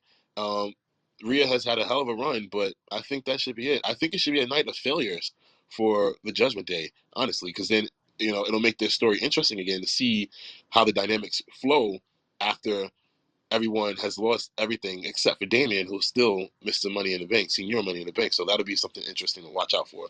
So moving on from that long ass promo, we had another one, which was Gunther responding to Jey Uso and telling him that you ain't gonna win and all that other good stuff. So moving on from that, we had another promo with Shinsuke Nakamura, and he's proposing another match between him and Sami Zayn next week, and he's saying that he's gonna make everyone's contender a pretender. So now they have a match next Monday on. Then after that, we had our fourth match of the night. Mind you, I think we were in the 10 o'clock hour at this point, and we only had our fourth match, which is crazy. Definitely giving off SmackDown vibes tonight. But it was Chad Gable versus Ivar for like the 100th time within the last year. What was you guys' thoughts on this match and the finish? I'll start off with Jay, then we'll go with King, Lawan, and round it up with my guy Shane. I honestly like this match because with Gable, it gave me Kurt Angle vibes, as where he was just trying and trying, and then eventually getting his momentum. And when his momentum carried him, he just kept on, the ankle lock, the Germans, the back, the flips, all of that he was doing. And, you could see the crowd was behind him. And I like shit like that. This was something that you was talking about a minute ago. Does Chad Gable reestablish himself, to get into this title run for the IC belt? And now it looks like he just put his name right back on the map with that. But the bullshit I didn't like in that match was the fact that they didn't give us his intro so the crowd could do the thank you shit. That pissed me off because I expected to see his intro. I didn't expect us just to get a little bit of, the Viking Raiders coming into the ring with Valhalla and whatnot. No, and Valhalla didn't even come, matter of fact. But it was just awkward to get that match to be that way. And I give it to Ivar because Ivar was doing his thing. And there was a point where Ivar did that splat from the top ropes, and you heard McAfee saying ass to sternum, ass to sternum. I was like, oh shit. That was probably the oh shit part of the night with that match. And all in all, good win. And let's keep the momentum and end this bullshit with the Viking Raiders and the Alpha Academy. We need to see something else and something fresh from both guys next time around. That's all I gotta say.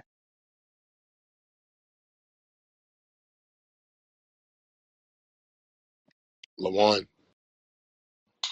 My bad. I can't wait to I can't wait for Ivar partner to come back, man, because the way Ivar performs, all he's gonna do is feed off the energy on what he's getting. Now with Chad Gable, he's an excellent wrestler, and I think the only way for him to prevail is to take his character serious is when he leaves Alpha Academy and change his gimmick, man. And then I think one day everybody's gonna really take him serious because he has everything. He can talk on the mic, he can wrestle, he can do everything. So it was a great match. Besides the point, that's what I'm thinking with Chad Gable and Ivar. Ivar needs the Eric to come back. Now, me seeing Eric perform in these singles matches, he has proven that he does somewhat have the chops to be a single star in his own right. But the truth about it is, WWE's never really gonna fully push him as a single star because once again, he's a tag team person. They're only gonna let him do so much. It's kind of the Jey Uso effect on him. But this match was absolutely great to me. Like I feel it with Chad Gable. I feel like this dude can actually be the one. I still agree and say this dude should be the one to end up this reign. And I feel like that's low-key what they're warming him up for. Mania season is literally right there. So right about now, go ahead and start warming him up, giving him a couple of wins here. I say next week he beats somebody else. Like he probably gets a rematch with Ivar and beat him again. Putting the exclamation point on that. Then he moves on to something else. Then he could be like into win a title contention match or something like that. Face Gunther at WrestleMania, and we're there. But all in all, that match was good. And did you see that suplex? The suplex? I'm done. So yeah, that was a question that I had in my head. I said, is Ivar going to continue this awesome run as a singles competitor, or would he be better with his teammate Eric for the Viking Raiders? And I said to myself, I said, this guy, he's been delivering as a singles competitor each and every time he steps in the ring. He had awesome matches with Omos. He had awesome matches with Gable. He had this little comedy match with what's Jay's boy's name? Tozawa, that little guy, and I was not buying that win at all. That was one of the most ridiculous wins I have ever seen. But Ivar, for a guy his size that can do what he does, that to me is absolutely amazing. And I like this guy. I liked him since day one. And me and Mundo, we used to go back and forth because Mundo didn't like the Viking Raiders when they had first started. But I saw something. I saw something in them, especially Ivar, because he's a high risk maneuver dude for a guy that size. But other than that, I absolutely love him, and I love how hard Ivar was hitting Gable. Because one thing about Gable is that somebody has their mic on mute and making some noise or something. The thing that I like about Gable is he could take a hit and he does a good sell. So when they two was fighting, it was a good match. And Chad, shout out to you, Chad. You did the perfect moonsault. Okay, that was the moonsault that Tiffany was supposed to have done that almost hurted Selena. Now I get it. I saw it perfectly, Des. I saw the perfect moonsaw tonight. I saw that. Congratulations to Chad. Yeah. Well, Shane, thank you for first shading me and then congratulating me at the end. So I appreciate that. So What do you I'll mean keep, shading you? because you threw my business out there saying that I didn't like the Viking Raiders. They didn't You even you get. you didn't. Like, They didn't why is that shade? Like, that's fact. You didn't like them at first, and you like them now. It is what it is, bro. do that. It is what it is. It is what it is. They won you over. Right, Why you is that right. shade? Yeah. All right. What? So I'm gonna stay in my moderator mode and not respond to that because I had a good But hey, response. Shane, Ugh. Shane, but look, just to change the subject, you did miss one more good Ivar match that's been over the past few months. You forgot the damn big man slipping mad meat match Oh yeah, between him Brunson. and Bronson Reed. Bronson, That that right? mother bro, like that kind of pissing me off about Bronson, bro, because it's like they keep on this. I'm gonna make this short, but they keep on talking about he's big, he's big, he's big. But he keep on getting beat up. Let him do something big. He got thrown out the ring by Omar. Ivar basically won the big man war between those two, between the two of them. Like, what's the hype about him being so big? I mean, I don't care at this point. And But then he lost that's to it. Bobby last week. Right, right. And then he wasn't even on Raw today, right? If I'm not mistaken, I didn't see Nope, him on. nope. He was not on Raw. I think he's Well, on the way for a repackage. this is still his, his warm up, if you want to call it, because not everybody is going to have their season. Not everybody's going to have their moment. It takes time. You understand what I'm saying? Like, when he gets his time, he's going to have a reason to possibly win. He would actually have like a good story that we will all invest in. But he does his only thing. His only story is the fact that he's big, and him against, Otis is good, and Gable is good, and Ivar is good, and fighting all the big guys. That's cool. That's good visually, and he's playing the part. He's doing exactly what he's supposed to do, and that's to have these. What's Mundo? What's the phrase? The heavy meat, the meat slapping, whatever it is. Like, This he's nigga said, perfect with that. "Yeah, Like, it Big, sounds so big man weird. slapping man meat. Big man slapping man meat. It sounds weird, but that's what they're titling it. They're sounding it as meat slapping. yeah, Hey, Big E's the Let me one who put my. started that, by the way. yeah, He He sure started that shit. did. That's a fun fact. That is a fun fact. Biggie started that shit right." because he said he said his three like like opponents he would rather have, and he just lists Goldberg three times, and he was just saying like he just wants a big meaty man slapping man meat match. Yo, and you know But what? that's yeah. I think Wade Barrett was the funniest one out of everybody. He would always say that. That shit. If anything, Wade would be the one to bring that up. And if I didn't have the music, the end of the show music queued up already, I would have definitely played that out loud. But that was hilarious. Whew. But anyway, so before we get into these last few promos before the last match of the night, I would like to go into my other segment called WWE Rumors, Reactions, and Hot Takes. You guys ready? Here we go. So I want to hear your reaction to this. Dijak from NXT said in an interview, in my opinion, Ricochet is literally the best high flyer in history. He's one of the greatest in-ring talents I have ever seen and wrestled. So my question is, do you guys agree with this statement that he said? Like, what's your reaction to that? Jay, starting with you, King, then you, then Shane, and then Lawan.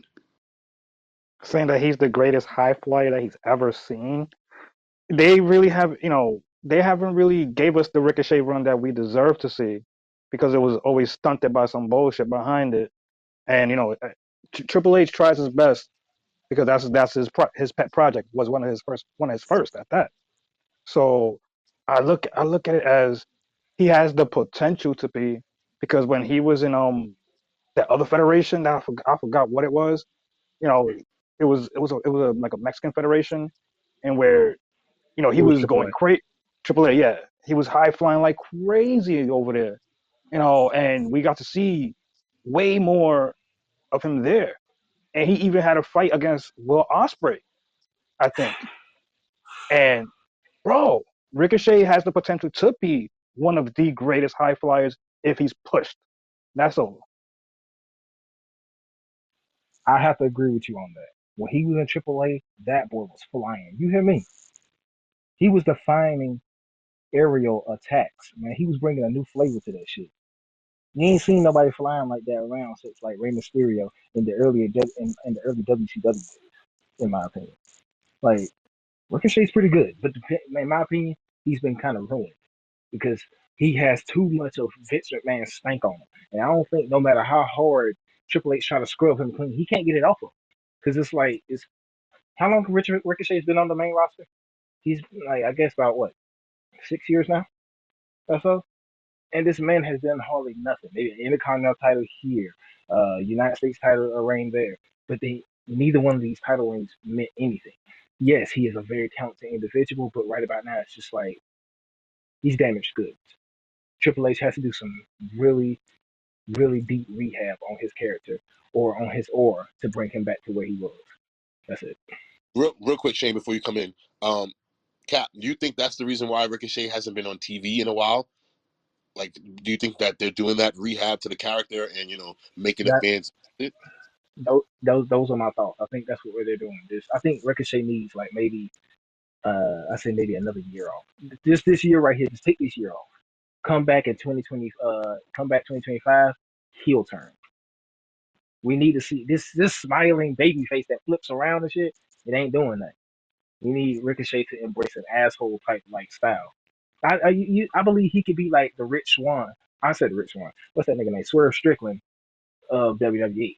You know, he has potential of doing something heavy.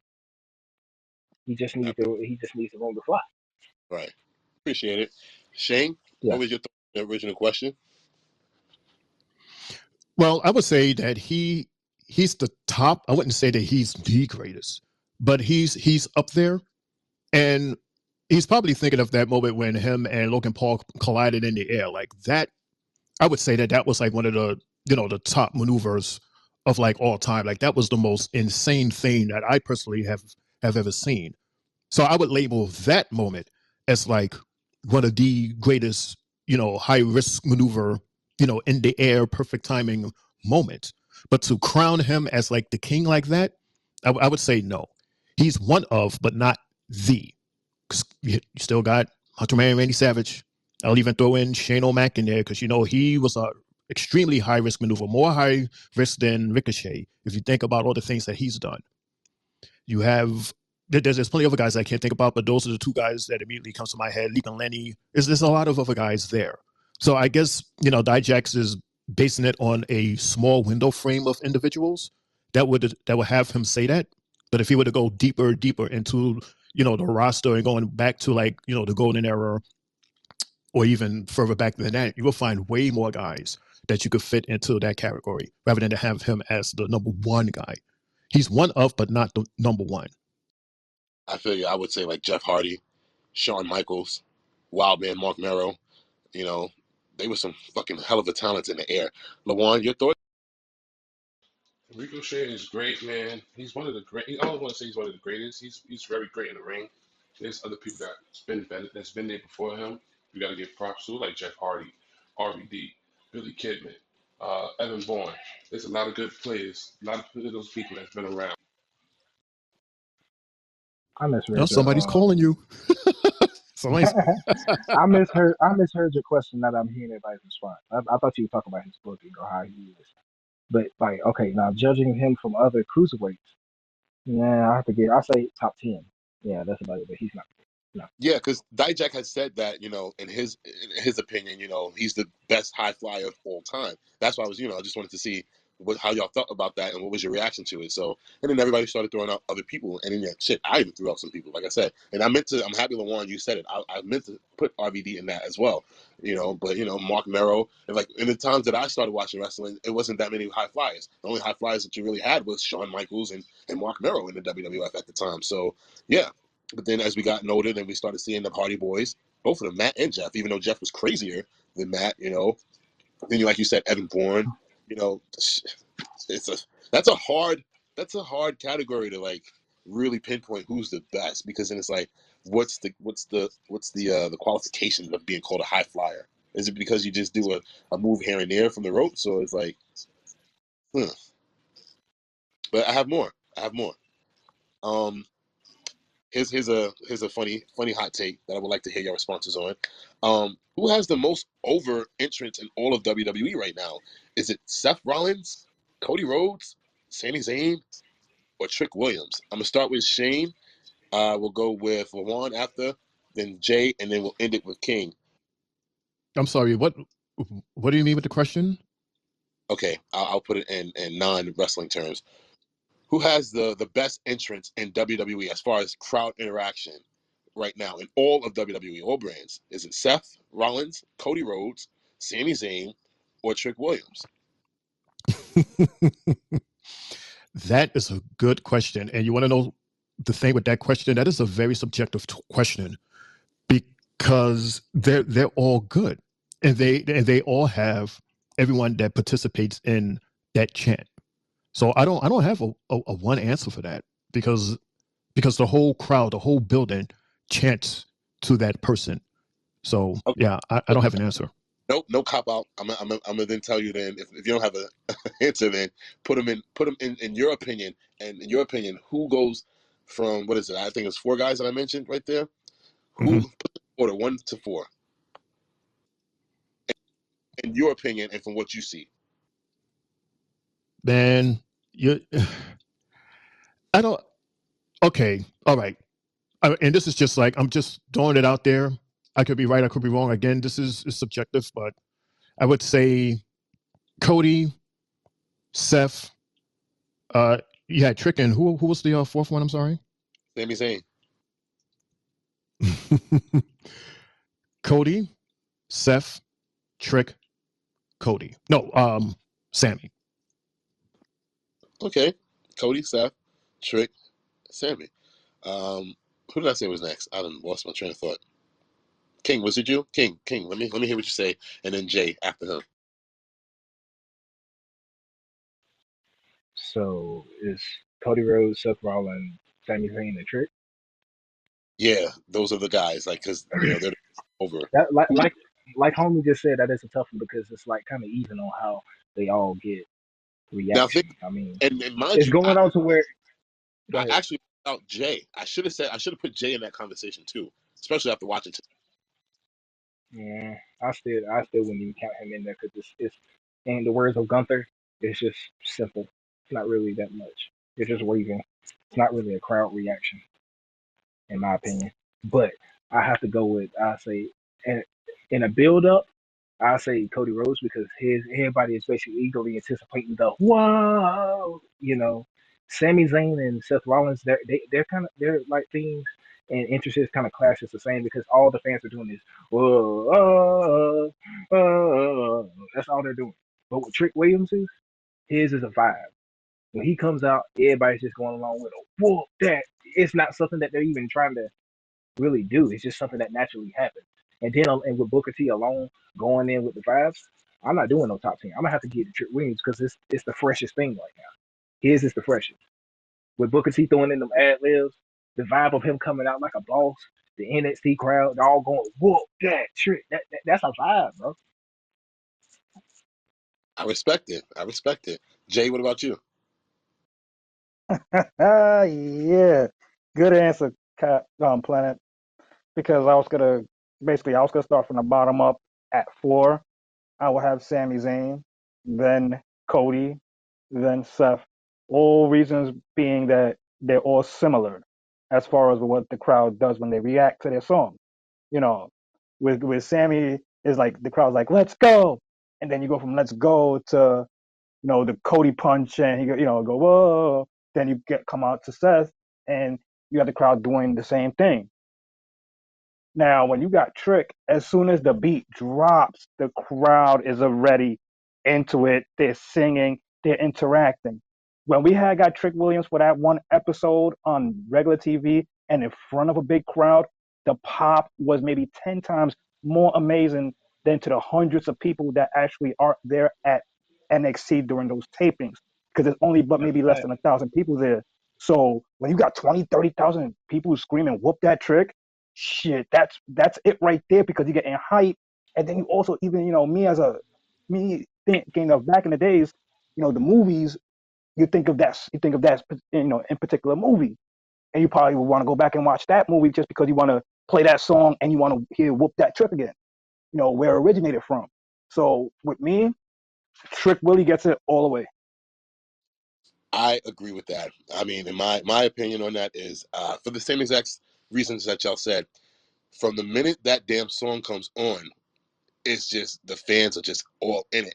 And Cap, what you were saying is true, but you know what? The fans in the arena can't hear Booker T. We hear him at home, but the fans in the arena are just vibing off of each other in that beat. And I've never seen anything like that from the jump, from the moment that goddamn song starts. They're just going crazy. Like y'all said, all the other songs is usually just, a build up to this certain section in the song where, we chant, whoa, or we, oh, or let's go, or yeah, I agree with y'all 100% on that. What's up, Cap? Oh no, I was just about to say, like going back to the Seth Rollins and the Sami Zayn. Like I said, they're kind of the same because they're just basically singing after the "Let's Go." They're just they're saying Yeah, That's all they're doing. They're just doing the they're same singing, shit. And with Seth yeah, Rollins, they're just going on. They're just saying "oh" along with the beat. That's all they're doing. yeah, they're singing the So it's song. not, Dun, dun, dun, dun, dun. Yeah, they're just singing along with the song. Yeah, that's true, 100%. I thank y'all very much for that, and we're gonna still keep it in this. We're gonna move on from the WWE rumors, reactions, and hot takes, and go over to this new segment that I have for Raw Oh, new tonight. take. Huh? No, I was going to add something to the Trick Williams song. The Oh, go Trick ahead. Williams song is a snippet from the movie Hustle and Flow, where there was a scene where they're doing a song and the hook is whoop that trick, whoop that trick. This movie came out back in 2005. So out of all of those choices, if anything, that chant is almost 20 years old. So But that's why everybody would know that chant more than any of the others because they've been saying it longer than any of these other ones has even been invented. I'm happy that you brought that up, Shane, because I'm still new to NXT. How did that even happen? Like, how did this whole whoop that trick shit start? Like, is that like this beat? Like, is this a beat from that movie? I've never seen the movie Hustle and Flow before. Don't judge me, but I've never seen it, so I don't even know how that even got incorporated to Trick and this. Like, how? Like, where's this all from? Yeah, I thought the same thing. Like I did the research on whoop that trick, and it's Terrence Howell and Anthony Anderson. He was like the sound engineer, and that was the hook of the song. But Jay, maybe you can answer that question in terms of how Trick Williams managed to incorporate that, especially legally, to incorporate that whoop that trick phrase into his theme song, because it's in the movie. So I mean, do you have any idea, Triple J, as to how he managed to grab that as a theme song? It is, you don't even consider it a theme song because it's just the beat. That's all you're hearing is the beat. You're not hearing, it's the crowd that's saying "whoop that trick." It was like doing a certain promo that he was cutting where he was mentioning like, yeah, I'm gonna whoop that trick, this, that, and the crowd went with it. You just gotta, when you hear the song, it's just mainly instrumental in the beginning, and then you get to hear some words, but you don't ever hear "whoop that trick" specifically in the song. So that's one can thing I we got say to keep something? in. Go ahead. So it's the crowd, the universe, Hey, WWE look, Universe chanted that. Okay. So I was about Jay, to say just like it kind of originates all the way back into heat wave of what was this? In August of 2023. Like it was basically this was during the time when Carmelo Hayes was still champion, but it's really started when Trick Williams was showing an ambition, to compete for himself. This is when he first like challenged Ilya Dragunov to a match so he can like prove himself. Because I think this was during the time people starting to call him a lackey, and he was starting to realize I can do more as well. That's kind of what started pushing the whoop that trick chant. I think he basically said it one time in a promo, and the fans just caught off like right off base. It was one of those I am the game moments. Like back when Triple H said he had went in and he was like, I'm not only a student of the game, I am the fucking game. Once he said that, that kind of took off. Everybody stopped calling him that. That's how the whoops that trick chance really started. It just came natural. so basically what we're saying is it was a bunch of Memphis Grizzly fans who was at NXT, and they were like, "Yo, let's start this chant." Because I mean, for my basketball people, that's what they do at Memphis Grizzly games. That the whole audience be whoop that trick. So it's just funny how that all goes together like that. But all right, thank you guys for that. Now, for the new segment that I was trying to get to, it's called "If I Were Triple H or Adam Pearce." Excuse me, I would. So basically, off of watching tonight's Monday Night Raw, if you were Triple H or Adam Pearce, what would you do different from what we saw tonight? I'm gonna start it with Jay, then we'll go with Shane, and then we'll end it up with Kane. Explain this question to me. I'm kind of confused by it. Like, if I was Triple H or I was Adam Pearce, I would change a part of the episode, or what are you trying to get to at this question? I think it was pretty clear. Again, if you were Triple H or Adam Pearce, and after watching this episode of Monday Night Raw, what would you change about this showing? Less Hey, hey, commercials. hey, my G. I think I found it. I think I really found where it actually debuted. Like, I don't mean to interrupt, but I just want to say this real quick. Hold on, let me see what it's called. I just looked at it, and this is shit. It was way back in 2/14/23, like all the way back then, and I think that's where it really originated. And I can, this is after I think this is after Ilya Dragunov beat his ass for like interrupting in the shit between him and Carmelo, and he came back and got revenge off Dragunov. Okay, that's what and it if, was. and if Yeah, fans was Shane, flip that trick. yeah, and that's where everybody just came in with it. Yeah, I mean, I would play it for y'all, but I don't know if that would be cool. Jay, Shane, any No, I rather not. It's you cool. rather? All right, no problem. But Jay, back to you. If you were Triple H, because you're Triple J, or Adam Pearce, and after watching tonight's show, what would you change about the show? I would change the fact that, as far as keeping viewers to watch, I would have, these commercials. I would have found the way to do that. And with all the women that I seen today in that ring, I would have found a way to incorporate a way to say, hey, let's introduce an intercontinental women's championship. It would have been the perfect time for something like that tonight. That's all. Real quick before you go, Shane. Jay, do you think that they should have had the same um concept in that battle royal as NXT, where once they got down to the final four, it should have been a fatal four-way match? Or do you or were you okay with how it went? I honestly would have preferred a fatal four way because I would want to see where, you know, the females are at. I want to see where Raquel is at. Since this is her first time back. See her get into the swing of things. Because we've seen pretty much everybody else is already in a rhythm and she's not. So yeah, that would have been cool to see her. One at a time lose by getting pinned or such. A fatal four way where it's an elimination one by one. I would have loved it.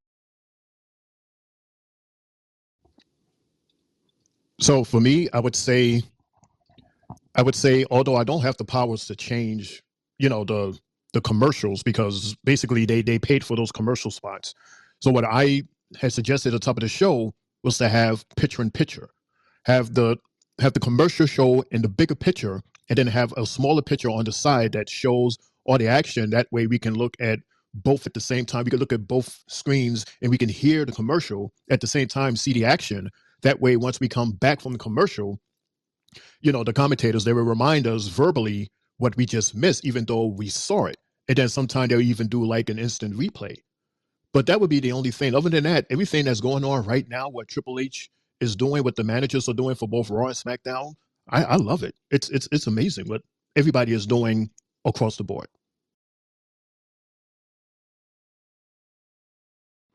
Cap.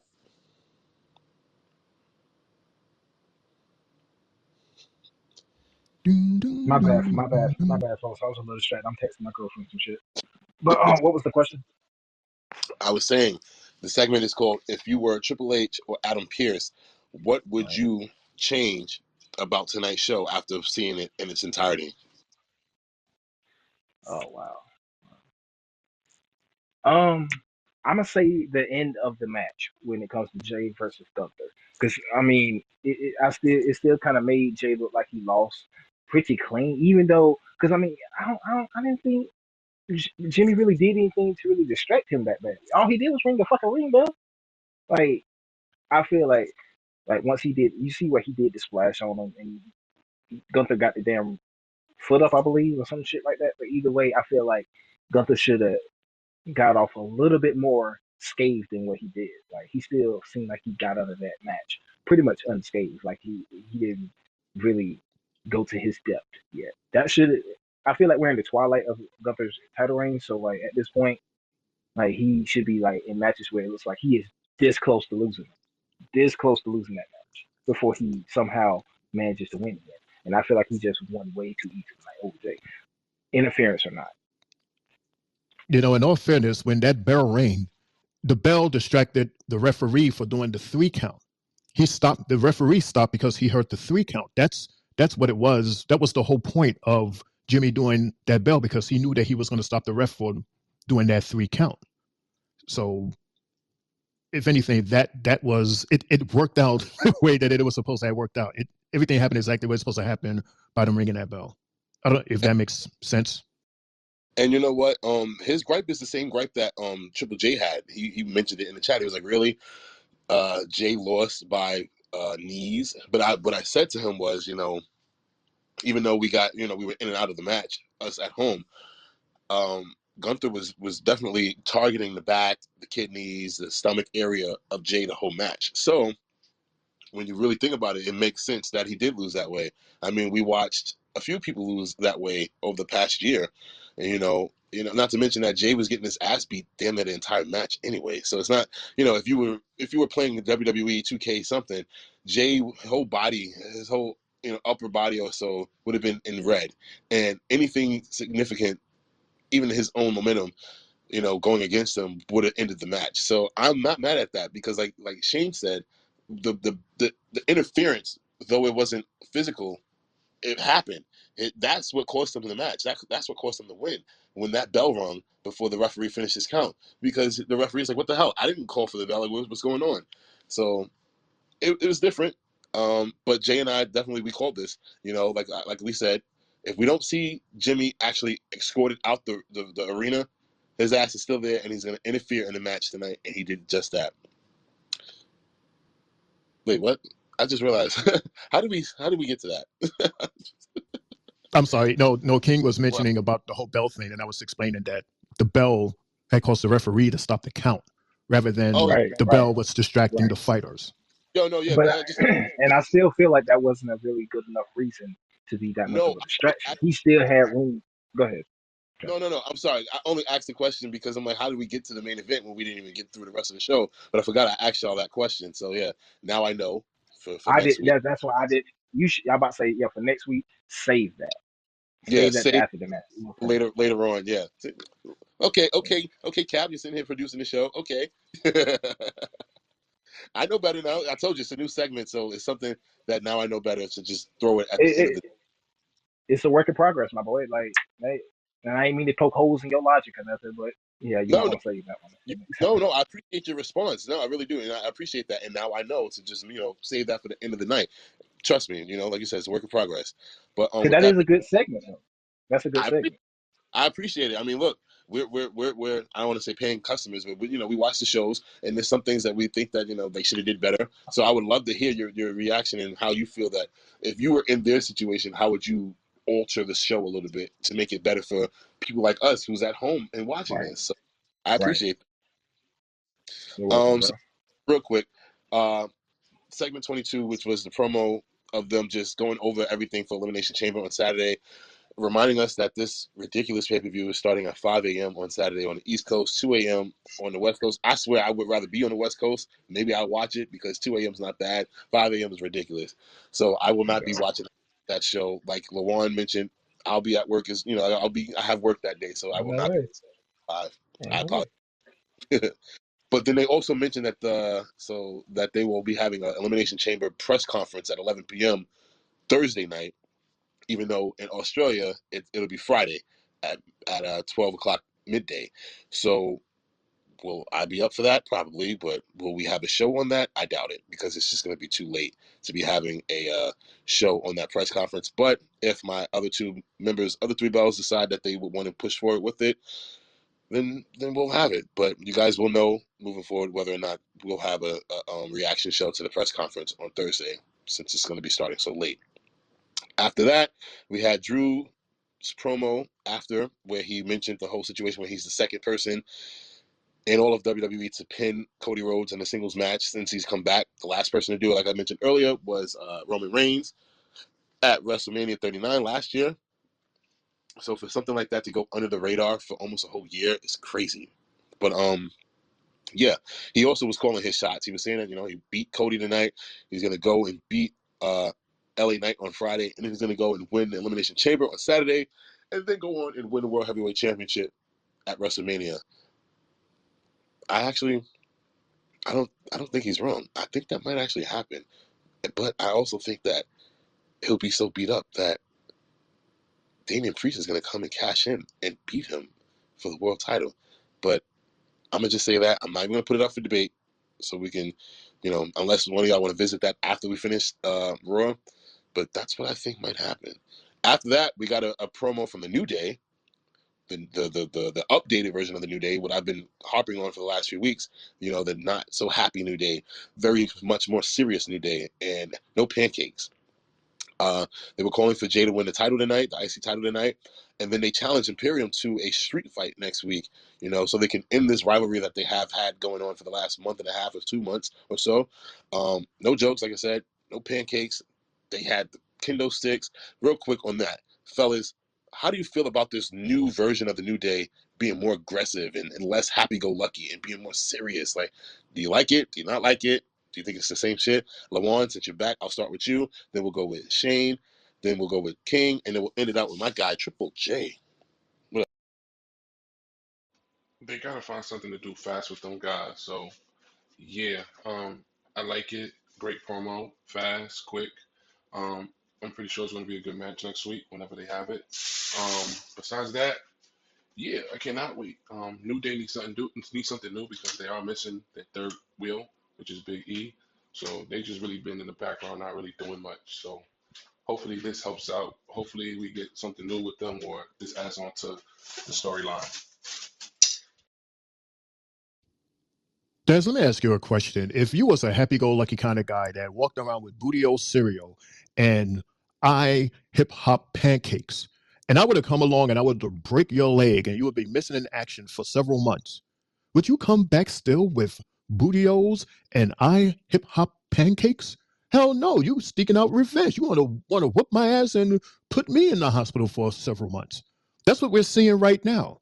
Imperium had put them in timeout for a couple months, and now they're back for vengeance. This is a vengeance tour that I am looking for.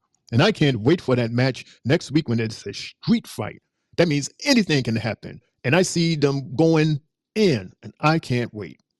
No Booty-O's, no pancakes. Use the pogo sticks, use whatever. But don't bring no goddamn pancakes and no Booty-O's. Leave that shit at home. The Booty-O's, man. But it's a much needed new gear for the New Day, man. Like to me, over the past year, without Big E, they've kind of floundered a little bit. I feel like New Day have Loki did all they can do in the tag team division. They don't need the titles anymore. They have proven to be one of the greatest tag teams of all time. And right now, what they need is a much needed attitude adjustment, no pun intended. But like this whole thing with them coming in, being all serious, they're not laughing, they're not giggy, they're not twerking, they're not doing none of that stuff. They are coming to fight. They have something to prove. These new guys are coming in, looked at them as jokes, and pushed them aside, beat on them, and made them look like chumps. And at this point, they are fed up with it. And now they are showing aggression. And it's much needed aggression. That's it. The way I'm gonna say it is, this reminds me a little bit of when like the New Day first started as a group, when they were like heels and they were, pretty much didn't, wasn't liked. And we see that from what Imperium is doing to them. They're making them their heels that people don't like. That's why with them. And they got to return back to their glory days, not their glory days, but their days of when they were first out. And at that, like also, I see the fact that, when when this guy was Consequence Creed in TNA, he had a mean side to him. He was ruthless, before the group even was established. And Big E was an aggressive fighter too when he was IC champ by himself way back then.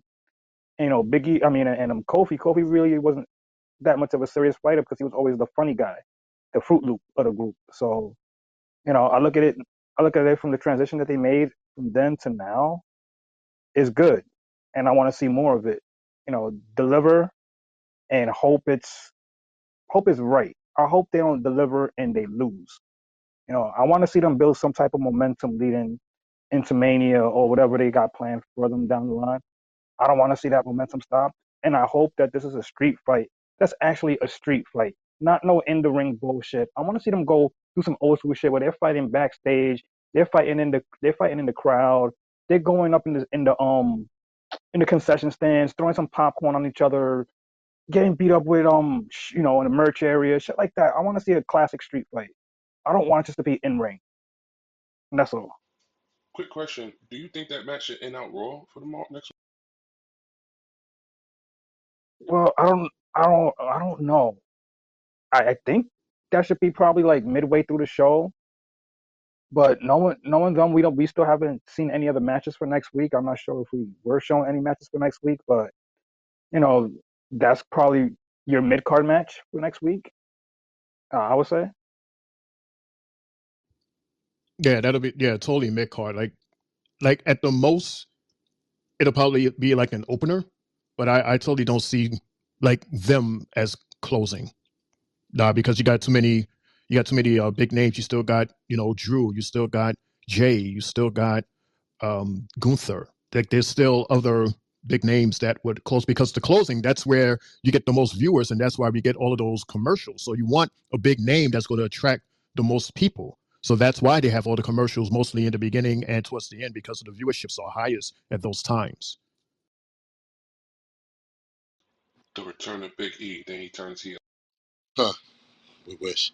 But in my opinion, though, I actually think it should end the show off of the strength that they, most of the big names or whatever, they're doing something at Elimination Chamber on Saturday. So I think that they should end the show. Honestly, I would not want them to start the show again. They just started the show last week, and what happened? We barely got to see the match because there was so many goddamn commercials in it. I think that they should end the show with a street fight. Why not? That's big enough to gain viewers because there's no rules. It's not a regular match. It's not a title match, but I don't see any titles being defended next week after most of the Raw titles are being defended on Elimination Chamber, or they were defended today. So I think it should close out the show next week because then God only knows, maybe the New Day they show an even more aggressive side of them where they beat the shit out of Imperium and then continue to beat the shit out of them after the match. So I think it should. Hmm. So with that, we're at the last match of the night. What is it? Shane, can we get 3 bells, please? One match to go, ladies and gentlemen. WWE done stole that shit from us, man. We should sue them for that shit. Them and Capital One. God damn it. But yeah, anyway, let me just get y'all reactions to the match. We already kind of discussed the ending, but I would like to hear how everybody felt about it. But yeah, Jay, I'll start with you. King after that, Lawan and Shane O'Mac, you'll round us out. What was y'all reaction to the match? I honestly felt that match was as advertised. Because we always gonna see the brute power that Gunther has to display, and he just does it to everybody. With a slap here, a chop there, a flying missile drop kick. Like bro, like McAfee was even saying that shit. He was like, "Yo, a guy of his size shouldn't be doing flying drop kicks." Like, bro, it's unheard of to see a big guy do some shit like that. He's mobile, and Jay, I give him a lot of credit. He was really trying his hardest with his smacks, his kicks, his little rock shit, and then spearing him 4 times. The fifth one doesn't count because that wasn't even a spear. It seemed like that was a botched spear, that last one. And the way it ended, I kind of expected Jimmy to interfere, but I didn't think it was going to interfere with the ringing of the bell. That shit pissed me off because I was like, damn. I was sitting here rooting like, yo, Jay's at home. He's in front of his hometown. Like he has to win this one. he gotta go on a momentum swing to actually, head into Mania. But then at the same time, we're like, we're saying this storyline has to start between the brothers, and when is it going to start? If it didn't start by this week or next week, we don't know when it was going to take off. And it was good that it started off now. So, you know, we're gonna see Jay pop up Friday. That's to believe. So that's the way I'm gonna just close that segment up.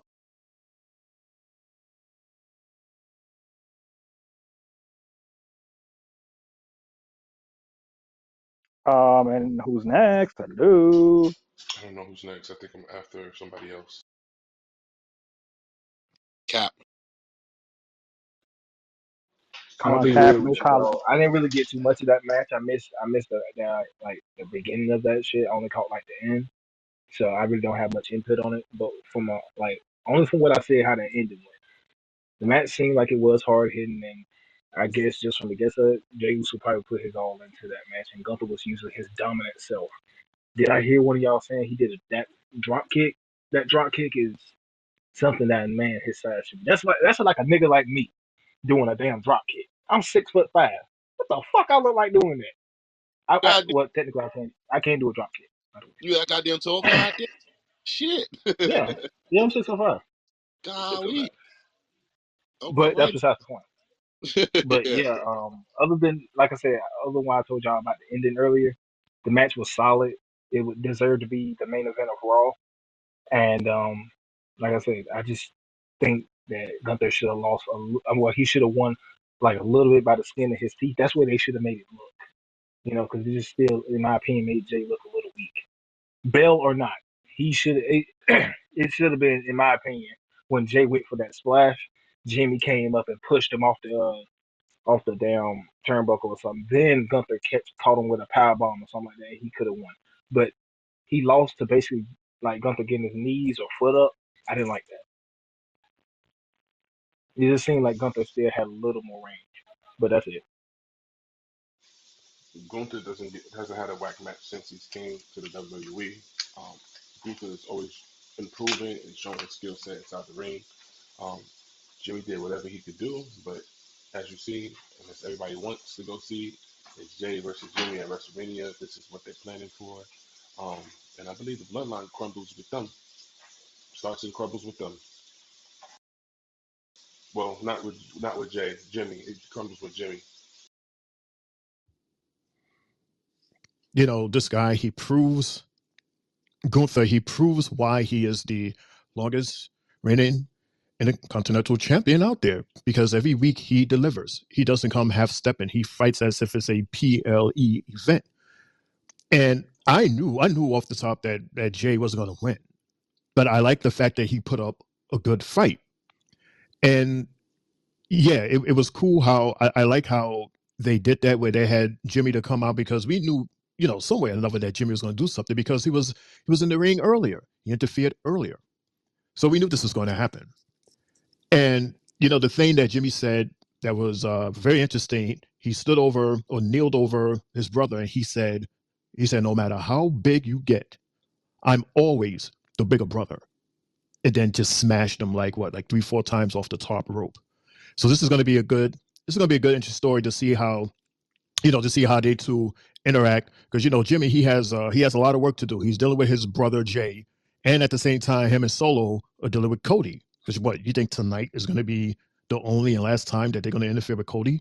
They're going to be that little annoying bee that you keep trying to swap over your head until Mania. They're going to be a pain in the ass to him until Mania. Pop up out of nowhere, the most inconvenient possible positions, but it was, all in all, it was a good match. It was a good ending, and I'm looking forward to the story moving ahead. And it was interesting how, I don't know if anyone noticed, how they have the overall ratings that was in the lower left hand side, that pertains to the 2K game. But both Jay and Gunther, they both had a rating of 90, which is like the highest number of the night, which I thought was interesting. Mundo. All right. Cool. I'm gonna give my 2 cents on this real quick. And not Jay. I'm sorry, Shane. You mentioned what Jimmy said. Before he delivered the two last splashes, Uso splashes to Jay. Um, First thing he said was, "What you thought, Oops? You thought you would win without me?" Because obviously Jay hasn't won. Well, besides with Cody, but most of his life in the WWE, he's won everything with his brother Jimmy. And then, like you said, he said, "No matter how big you get, I'm always going to be the big bro, the big brother." And that was very telling to me. And I was just like, "Wow, that's deep." And I'm like, are we going to see a Rikishi sighting somewhere along this road to WrestleMania between the two of them? Because those are his boys, and he doesn't want his boys to you know fight each other. Will we get a Rikishi sighting moving forward? Will it happen at WrestleMania? This is another branch of the bloodline that's very interesting, and we got to just wait and see. But for sure, I expect to see them going back and forth between brands and just causing each other situations after situations. So this is a very good thing to watch and sit back and just let it grow, because it started when, like Michael Cole mentioned, when Jimmy cost Jay the WWE Universal Championship. Then Jay cost Jimmy. Then Jimmy cost Jay the undisputed tag team championships when he pushed him off the top rope. And then now tonight he cost him the Intercontinental Championship. So he's just been causing his brother hell, and we haven't seen a response from Jay yet, besides that splash that he did outside of the ring. To matter of fact, King, that's actually how he lost. Jimmy was outside the ring with security, and he was trying to get him out, and Jay had just speared um, Gunther, and then he went and did a splash outside of the ring to Jimmy, and then went up to the top rope, and then tried to deliver another splash to Gunther, and got caught up with the knees. So that's how that ended up happening. I don't. Hold on one second. Oh boy, somebody's throwing snowballs at us again, dude. I don't know about the snowballs. So I'm just reading the messages that I got, and I don't think I want to play them. Uh, yeah, I'm not gonna play the messages because yeah, somebody is Yeah. throwing at us. And I think the same person is throwing snowballs. Oh, this Yeah, is the second time this happened. yeah, but their voice messages are aimed at Cap, and I don't want to play them because I don't. Hey, I'm gonna go ahead and tell you now. It's a friend of mine. Just ignore it. Just All ignore right, it. He I'm mean no harm though. I'm reading the response, so I'm not gonna play it. But yeah. So what mercy. Um, all right. So with that being said, we have just ended Monday Night Raw. You guys, everybody can get their this. This reminded me of Donald Trump so much. I'm sorry for laughing. Jesus Yeah, Christ. it's the second time. Great. I don't even know how to do that. I would love to learn how to just throw snowballs, but you Yeah, it's rude. Who's ever doing this, stop it. It's very rude and disrespectful. you Cut it out. you sound like me. You stop it. Because it's annoying. You don't hear it, and it's splashing, and I see like it's splashing on King's face, and his face is like moving as it's hitting his face. It's so rude. It's rude, yeah, and it's funny at the same time. But like, goddamn. But anyway, that's Monday Night Raw in a nutshell. Um, I'll give everybody a chance to go ahead and give their last thoughts on the show tonight. Their predictions for SmackDown, not Elimination Chamber. We'll do Elimination Chamber predictions on Friday with Shane. But yeah. So with that being said, I'm gonna start it off with King. Then we'll go with Lawan, then Jay, and then we'll end it off with our guy, Mr. SmackDown himself, Shane. What are y'all final thoughts, I'd rather guys? not go first. I'd rather not go first. Okay, I'll so go switch it up. first. Lawan first, and then King. Raw was amazing Hey, today. Only thing I disliked was the commercials and the time that the pay per view will be coming on tomorrow morning. But besides that, everything was good. Good promo, good wrestling. I left a good cliffhanger at the end. So I'm excited for what's coming up on Friday in the Elimination Chamber. Cap. Raw was raw. We're almost to elimination chamber, so I guess basically it wasn't too much filler. It's basically stamping home to the pay per view that we're heading to. So I don't know. It was alright. It was pretty straight. Jay. Well, to me, it was a overall like a C episode tonight on Raw. just because of the fact that I was timing these things that we were watching, and nothing was going over 10 minutes of TV time, and that shit was pissing me the hell off. We only got one segment, one part of wrestling today, where it lasted over 18 minutes, and that felt like we should have got that in the opening of the show, not at the beginning of the 10 o'clock hour. I thought they was gonna continue it up during the show at that time. Like, okay, fine, I understand the kids are going to bed. Now we could get some us time, and we didn't get that. So, the wrestling was great, but just the commercials itself really pissed me off the most. And my predictions for what's ahead, coming Friday, based off the ending, like I said, I see Jay coming and setting it off with his brother, so we could get this, brother versus brother match on the way. And also stay tuned because mañana, your boy's returning back to his table so he could do his NXT recap mañana. Let's just not skip to Friday. We still got a little bit of stirring to do. Boy, your ass crazy as hell. So we're talking about tonight, huh? Monday night commercials featuring a couple of fight breaks and a couple of backstage interview breaks and unnecessary women cackling back and forth just to get their asses handled and swept by a future champion. I would say, all in all, if we were at the stadium, I think this would have been like, a really, really good episode of Raw. Really good. But this was just, in my opinion, one of the heaviest commercial episodes I have ever seen. And it's a huge turnoff. It's like you're in a groove, you're in the moment, and then you just stop. And you're like, dang, girl, now what?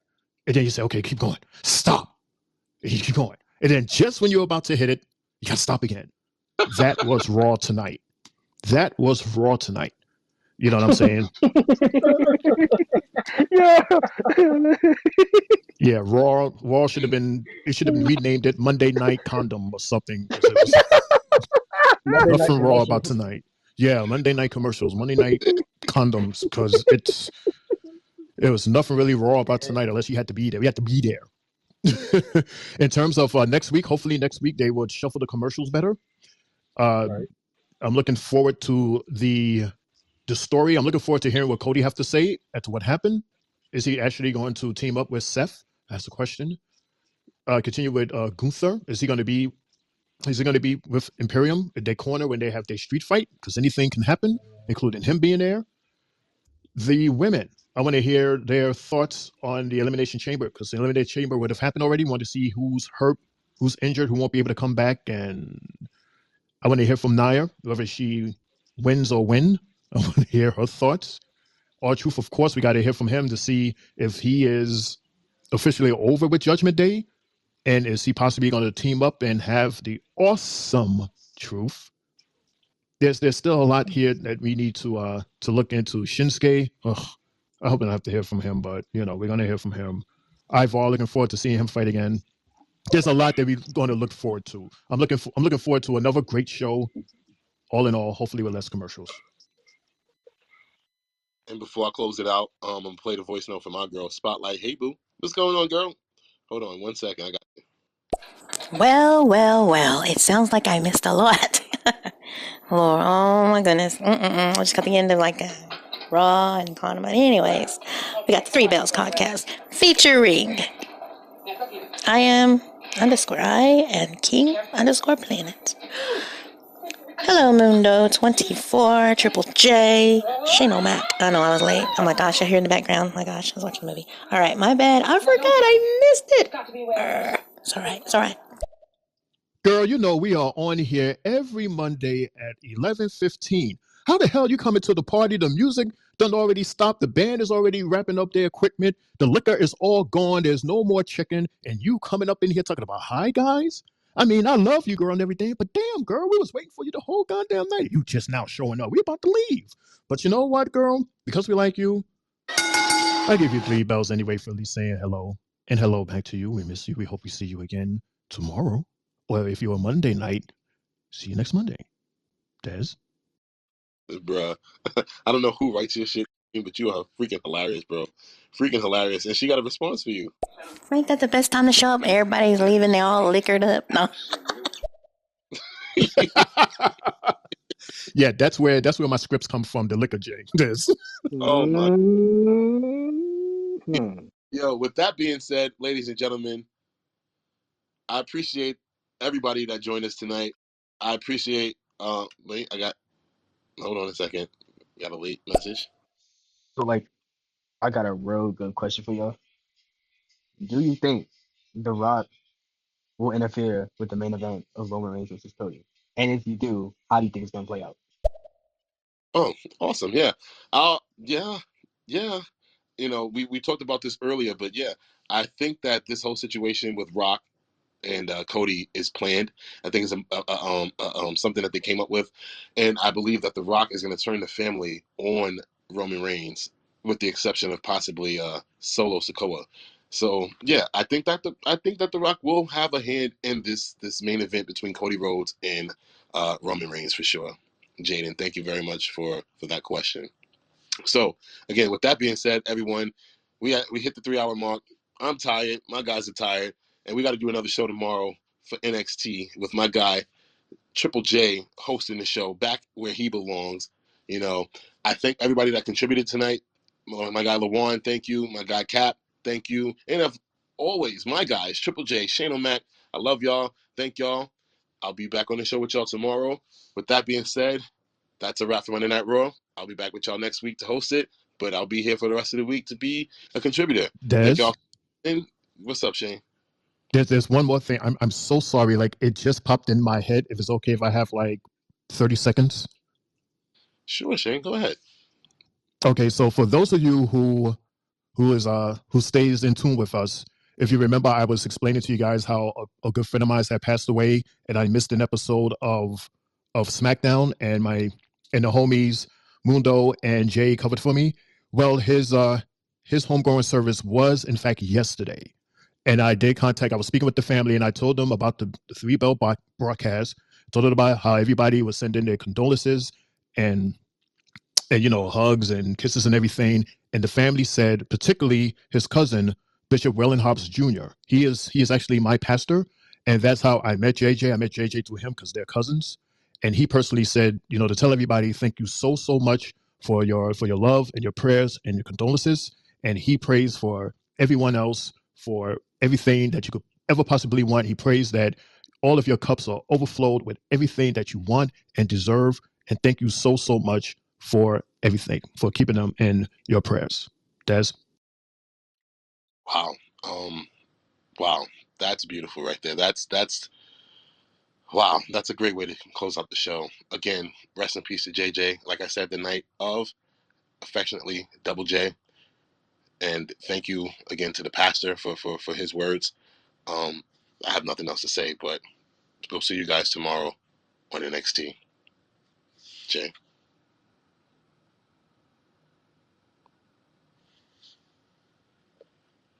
And on that note, Triple J is now leaving Yo City.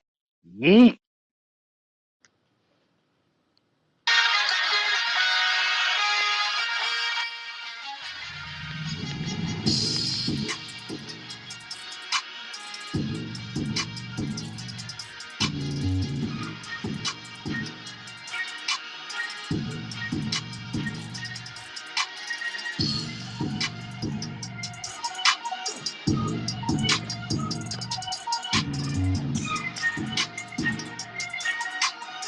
And as always, no yeet.